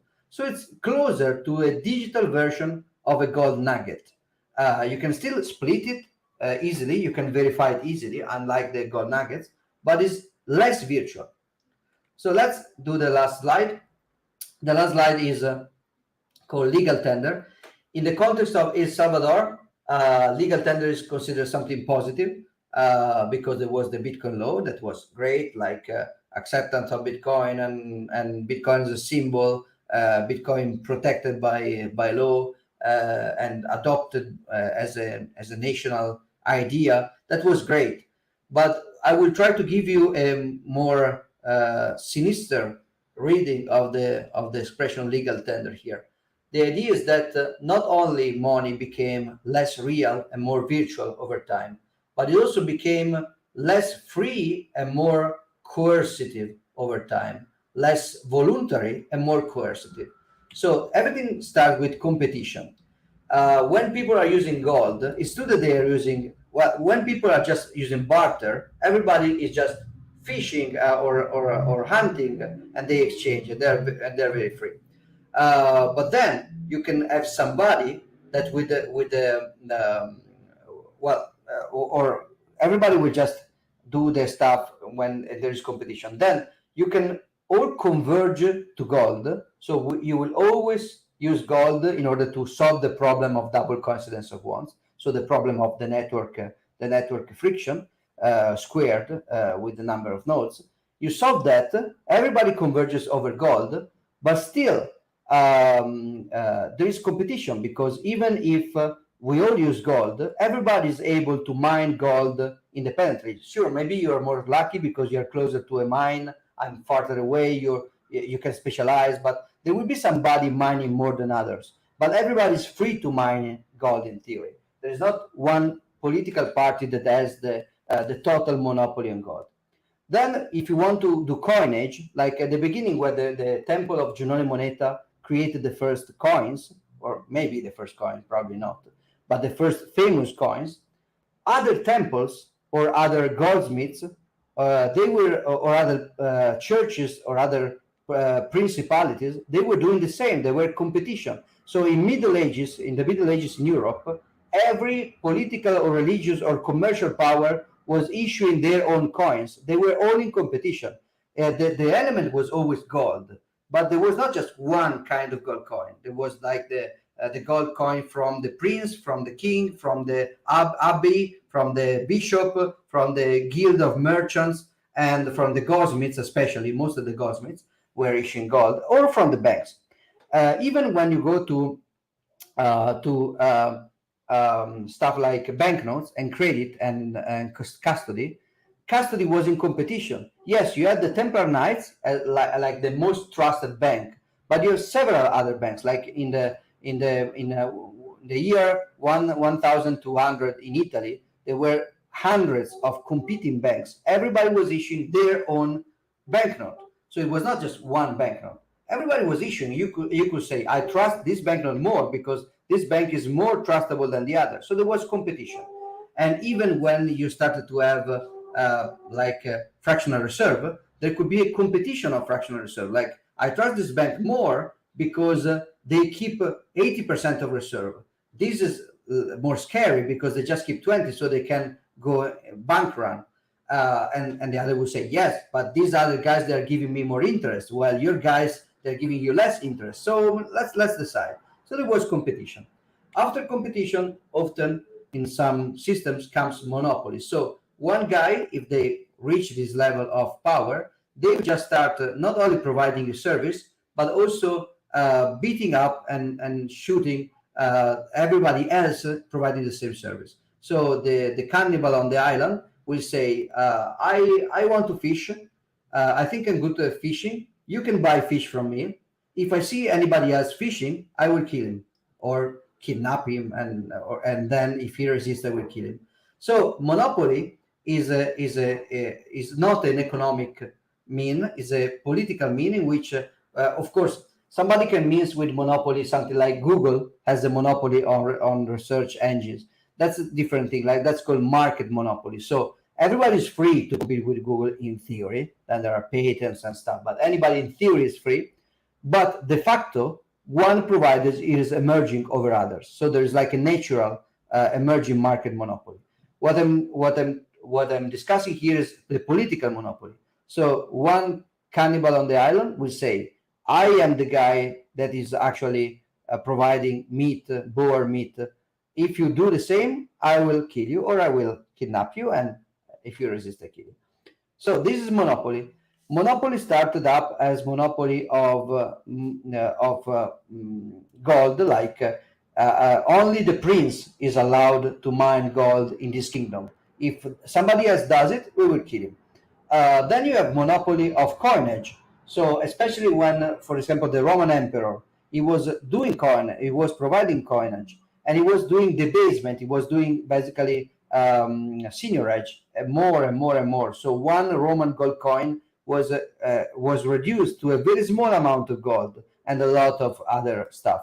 So there was competition, like the gold from the emperor was not good anymore, and other kinds of gold were better. So people were trying to not accept the gold from the Roman emperor and using other gold instead. So the Roman emperor established monopoly. So you are forbidden from doing coinage service. I'm the only one in this territory that can do coinage. If I catch somebody else doing it, I will kill him. That will force people to accept my own coinage, even if I debase it a lot, even if I ask a lot of seigniorage, overt or covert. They have no choice because there's only me. Then there is also monopoly in banknotes. Like the King of France will kill the Templar Knights, and they will say, "Oh, this banknote stuff is good. I'm the only one that can issue banknotes here. Everybody else, if I catch you taking some gold and giving up a note which is convertible to gold, I will kill you." Which is something that happened again in the late 19th century and especially in the 20th century. Before banknotes it was called free banking. Every bank in Scotland, UK, America could issue their banknotes. And then the American Federal Reserve not only establish an internal monopoly, so only the Federal Reserve can issue banknotes. The other banks, they cannot, otherwise we kill you. But even other countries could not. You can only use our money or a money which is convertible with ours, which is the agreement of Bretton Woods. And or some country like El Salvador, you cannot even issue your money, not even convertible with us. Just use us, because that's the power of monopoly. And monopoly usually comes with price control, because, for example, if you can only use my money, and my money is debased because I apply a lot of seigniorage, so my money is highly devalued, is impure. There's very few gold in my money, or if I use a lot of fractional reserve. So if I'm the only central bank, but I also abuse fractional reserve, so my money is incredibly fragile. If I'm the monopolist, I can get away with it. But you as but then people in the market, they will start to not trust. So if they see a gold coin that says 1 gram, but they know that it's 0.2, they will start to ask more gold for the same amount of goods and services. So the prince or the emperor or the Federal Reserve will step in. They will say, you can't. Not only you're forbidden from competing with this money service, but you're forced to accept the money at face value. If this banknote said $100, you cannot say, but this is the Federal Reserve, I don't trust you. You have to accept it. And this is called legal tender. And this is basically the idea that everybody's forced to accept it at the face value. There's also confiscation. So, for example, against I was telling you with executive order 61002, Franklin Delano Roosevelt confiscated the gold of the American citizens. So what was happening? The Federal Reserve had the monopoly of banknotes. They were the only one allowed. It was illegal to compete with the Federal Reserve. The Federal Reserve was using fractional reserve a lot. So there was the convertibility in gold was before you bring me back this banknote that says 100 grams, I will give you 100 grams. But then I will give you 90 grams, then 80, then 60, then 50, then 40, then 2 grams, then eventually in 1971 it became 0. But anyway, it was devaluating. So people were starting to say, okay, we cannot use this banknote because it is not valuable anymore. We are forced to use it at face value. We cannot just ask for more. We cannot use another banknote because there is a legal monopoly on this. We cannot compete. We go back to use gold. So the U.S. government confiscated gold from citizens because they were using it to not just to trade, but also to save, also to as a store of value. They were using it to save for the future. And so the government basically confiscated it with the use of force. And this is also where privacy is particularly important. Hiding some gold in your basement is difficult. Well, it is difficult. While hiding Bitcoin, it's designed to be easier. After confiscation, you also have bailouts. So you have this vicious circle in which basically you have a bank, like the monopoly on banking system. So not only the Federal Reserve is the only bank, but the Federal Reserve creates a cartel of commercial banks, and not everybody can become a banker. So if you wake up at morning and you want to open a restaurant, yeah, you have to sign some papers, but you can open a restaurant. If you want to open a bank, you can't. There's like a strong restriction in the legal restriction in the market of banks. So I will not just protect these banks, eliminating competition with the monopoly, but I will also give them bailouts. So if they do fractional reserve, creating more money out of thin air, if they fail, if they have a bank run, like it happened just a few weeks ago, if Silicon Valley Bank doesn't have enough money to give back to their clients if they want to withdraw their money, so the government will save the bank with money coming from where? From other people. In particular, the confiscation also happened with something which is called it's called Cantillon effect. We can search for this as well.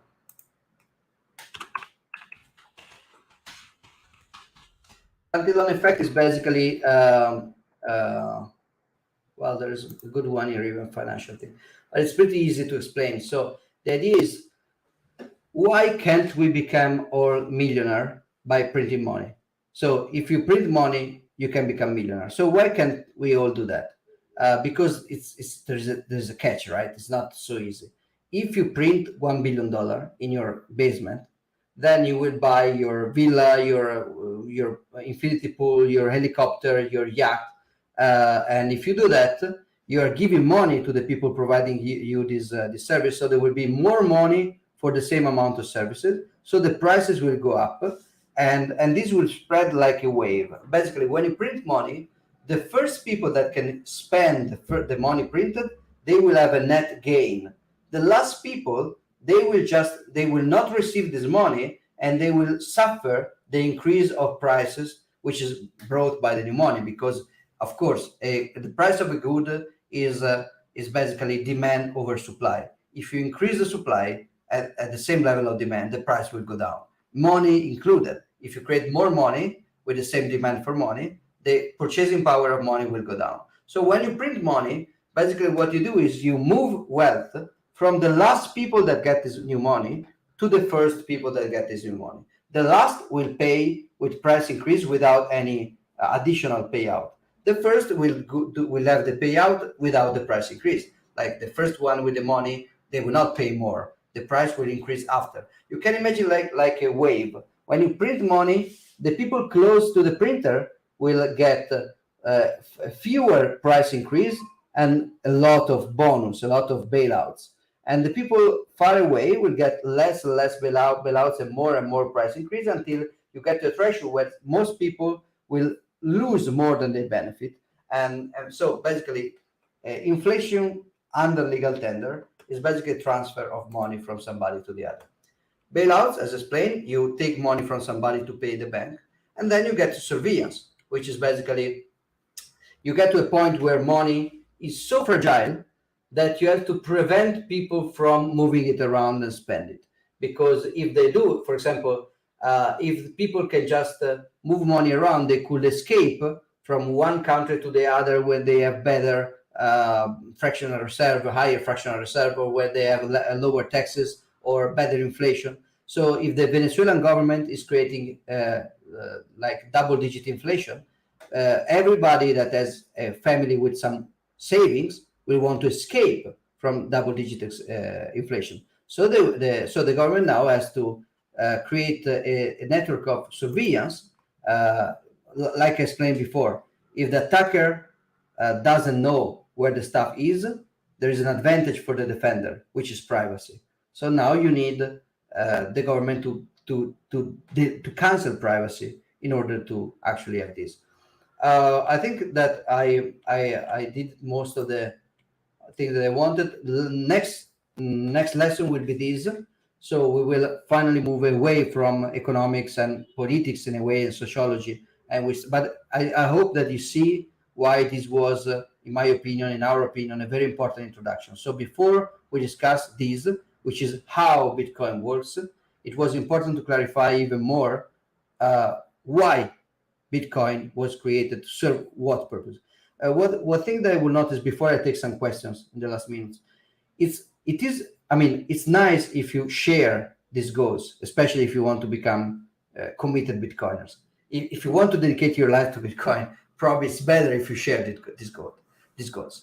But even if you don't share these goals, if you don't like privacy, if you think that privacy is just for criminals, and if you don't like disinflation, you think that inflation is good and it magically creates wealth, because you read John Maynard Keynes, and now you know that it creates wealth from nothing. If you do, that's fine.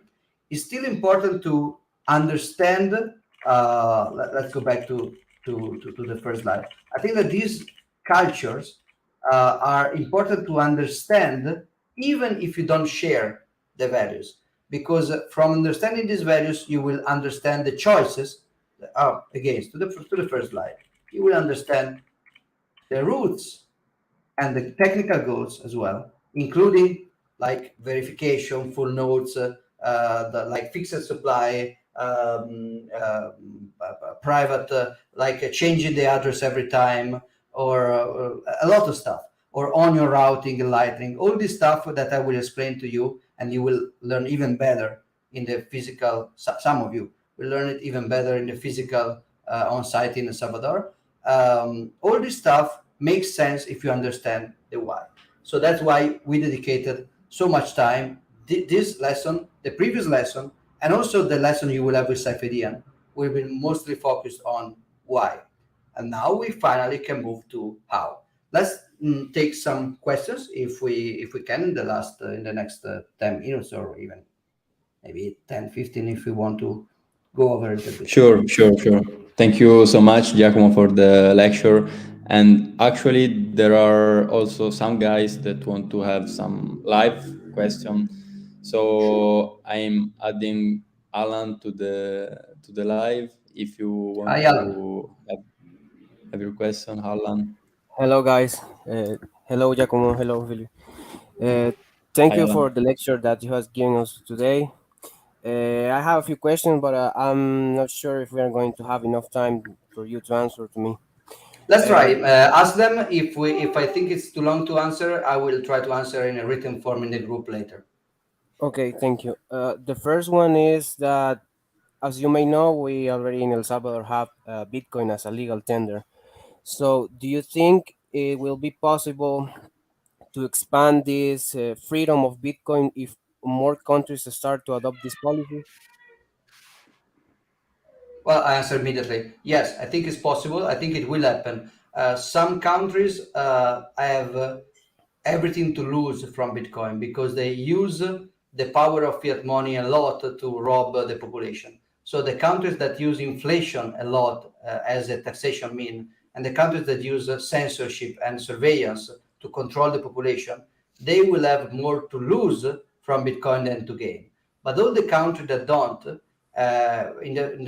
from the inflation point of view, all the countries that are dollarized, they have nothing to lose from adopting Bitcoin, only to gain. Because right now, if the Federal Reserve, before Bitcoin, if the Federal Reserve prints money, the American companies will get bailouts, especially the American banks, and some American citizens will also get bailouts, while people in Ecuador, Salvador, Panama, they will get inflation without getting any bailouts. So they are farther away from the printer. So the countries that are far away from the printer will have everything to gain from Bitcoin. And I think it may happen. Of course, El Salvador adopted Bitcoin as legal tender during a bull market. Then there was the cyclical bear market. We will discuss that.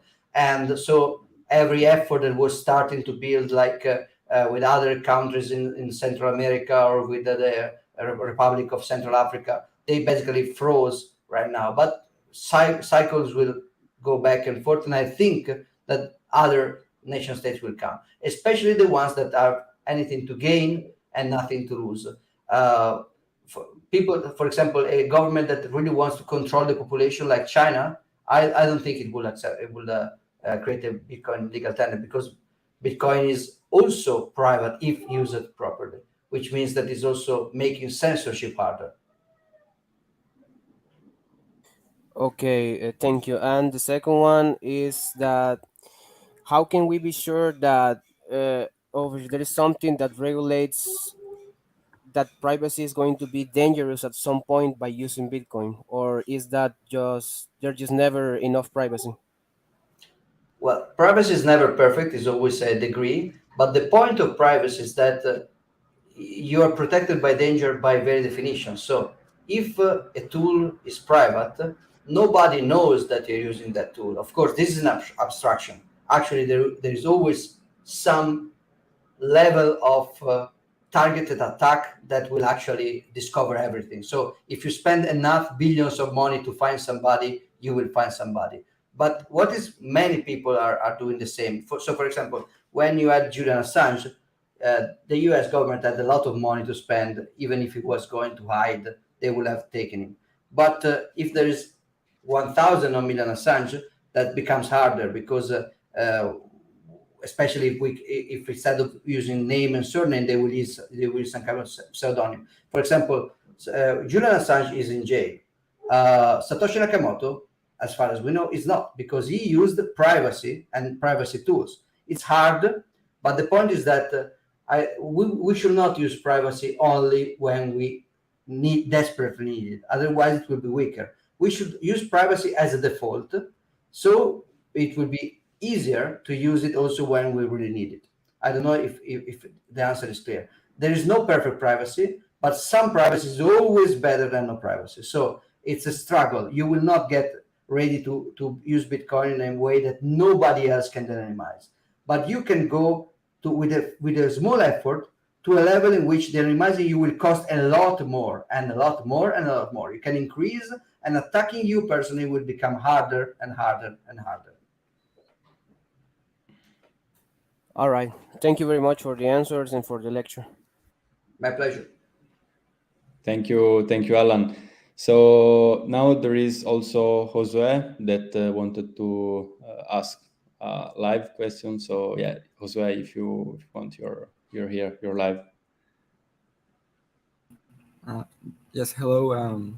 I have some questions regarding with the Austrian economics, and well, the question that I have is how does the adoption of Bitcoin as a legal tender in El Salvador align with the principles of Austrian economics, and what are the potential economic implications of this move?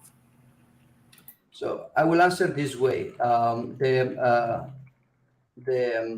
adoption aligns a lot with this slide, this one, because from a money which is completely virtual, like digital dollars, we go back to a money that can be verified individually. Of course, the implementation of the Bitcoin law, we will discuss this a lot, and we will not be, we will use a lot of critical spirit to discuss it, because you know the problems with the government infrastructure and Chivo, problems that will be solved, but right now must be solved, about privacy, about self-verification. But with Bitcoin in general, you have the tools to verify for yourself the total supply and to verify the amount that you receive. So this part of the Austrian economics is completely adopted by the Bitcoin law in El Salvador. Just like a government adopting gold or even e-gold as a legal tender will be compliant with the Austrian economics principles. So moving away from fiat money, from inflation, from manipulation, back to scarcity, that will be compliant with Austrian economics. There is more discussion if it's compliant with this slide, because it's still a legal tender. So it's still, in theory, a state intervention to coerce people. This is a little bit more subtle, because if you really read the law, there are a few articles. One article is everybody must accept Bitcoin. So this sounds like a real anti-competitive thing, because maybe I want to accept BitConnect or OneCoin or Dogecoin or whatever. So is this anti-competitive?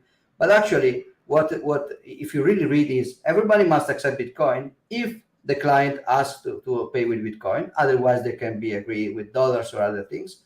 And everybody must accept Bitcoin, and they can immediately switch it with dollars with using government infrastructure at zero fee if they want.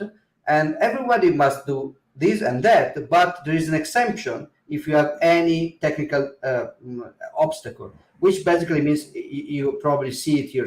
I've seen it when I was there in last November, like many people saying, sorry, my tablet is out of battery, but it was the same every day. So they just didn't feel like accepting Bitcoin. That is cool. And they were just saying that they couldn't. So the implementation of I don't think there is anybody who was fined by the government for not accepting Bitcoin. I think this is very, very good. This, on one side, it created some disappointment, because like somebody came there, especially foreigners coming there during the conferences. I was expecting literally everybody accepting, and instead many people still don't. But I think this is good, because this means that adoption, when it will arrive, it will be organic and not imposed by above. It will be bottom up. The law was mostly, let me say this in a very positive sense.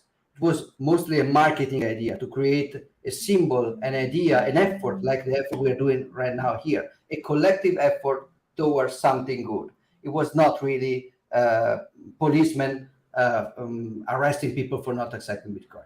So in this sense, I will say that the Bitcoin legal tender is very much compliant with Austrian economic in this way, and de facto also in this way, because it's not a true legal tender, which is good.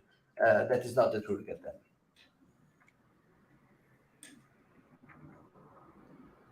Okay, thank you. It's only one question, so thank you for the lecture as well. My pleasure. Thank you as well. So yeah, now actually we run out of time. We can have one more question, but all the questions you add in YouTube, you can ask on the group, on the Telegram group, in the Q&A section. So don't be shy and ask there whatever you want. Also in next lecture we can have more answer. But yeah, use the Telegram group as tool for asking questions. So everything will remain there. So yeah, we can have this last question by Moises that asks how ordinary people can adopt the principle of cypherpunk movement in their daily lives to protect privacy and security. So I will answer in two different phases. Ordinary people that still don't need it strongly, because, for example, they are still privileged enough, they are not attacked for their political idea or their condition, or they are not, they don't have their houses searched to find hidden cash and being confiscated. So this kind of ordinary people that don't need privacy yet, they can start to adopt the cypherpunk principle because they understand the reason, but that will be a very strong intellectual effort, because they have to remind themselves that privacy is good, privacy is needed eventually, and they will have to push themselves against the easy path. So the easy path is always, let's reuse this address, let's not use Tor, let's use ClearNet, let's tell everybody that I'm rich if I made an investment and it went well. So you buy Bitcoin in 2023. In 2033, Bitcoin is now 100x, and now you are richer than your neighbor, and you go around saying, "Oh, I'm richer and throwing cash." This is the easy way, the way that is convenient, that maybe give you some clout.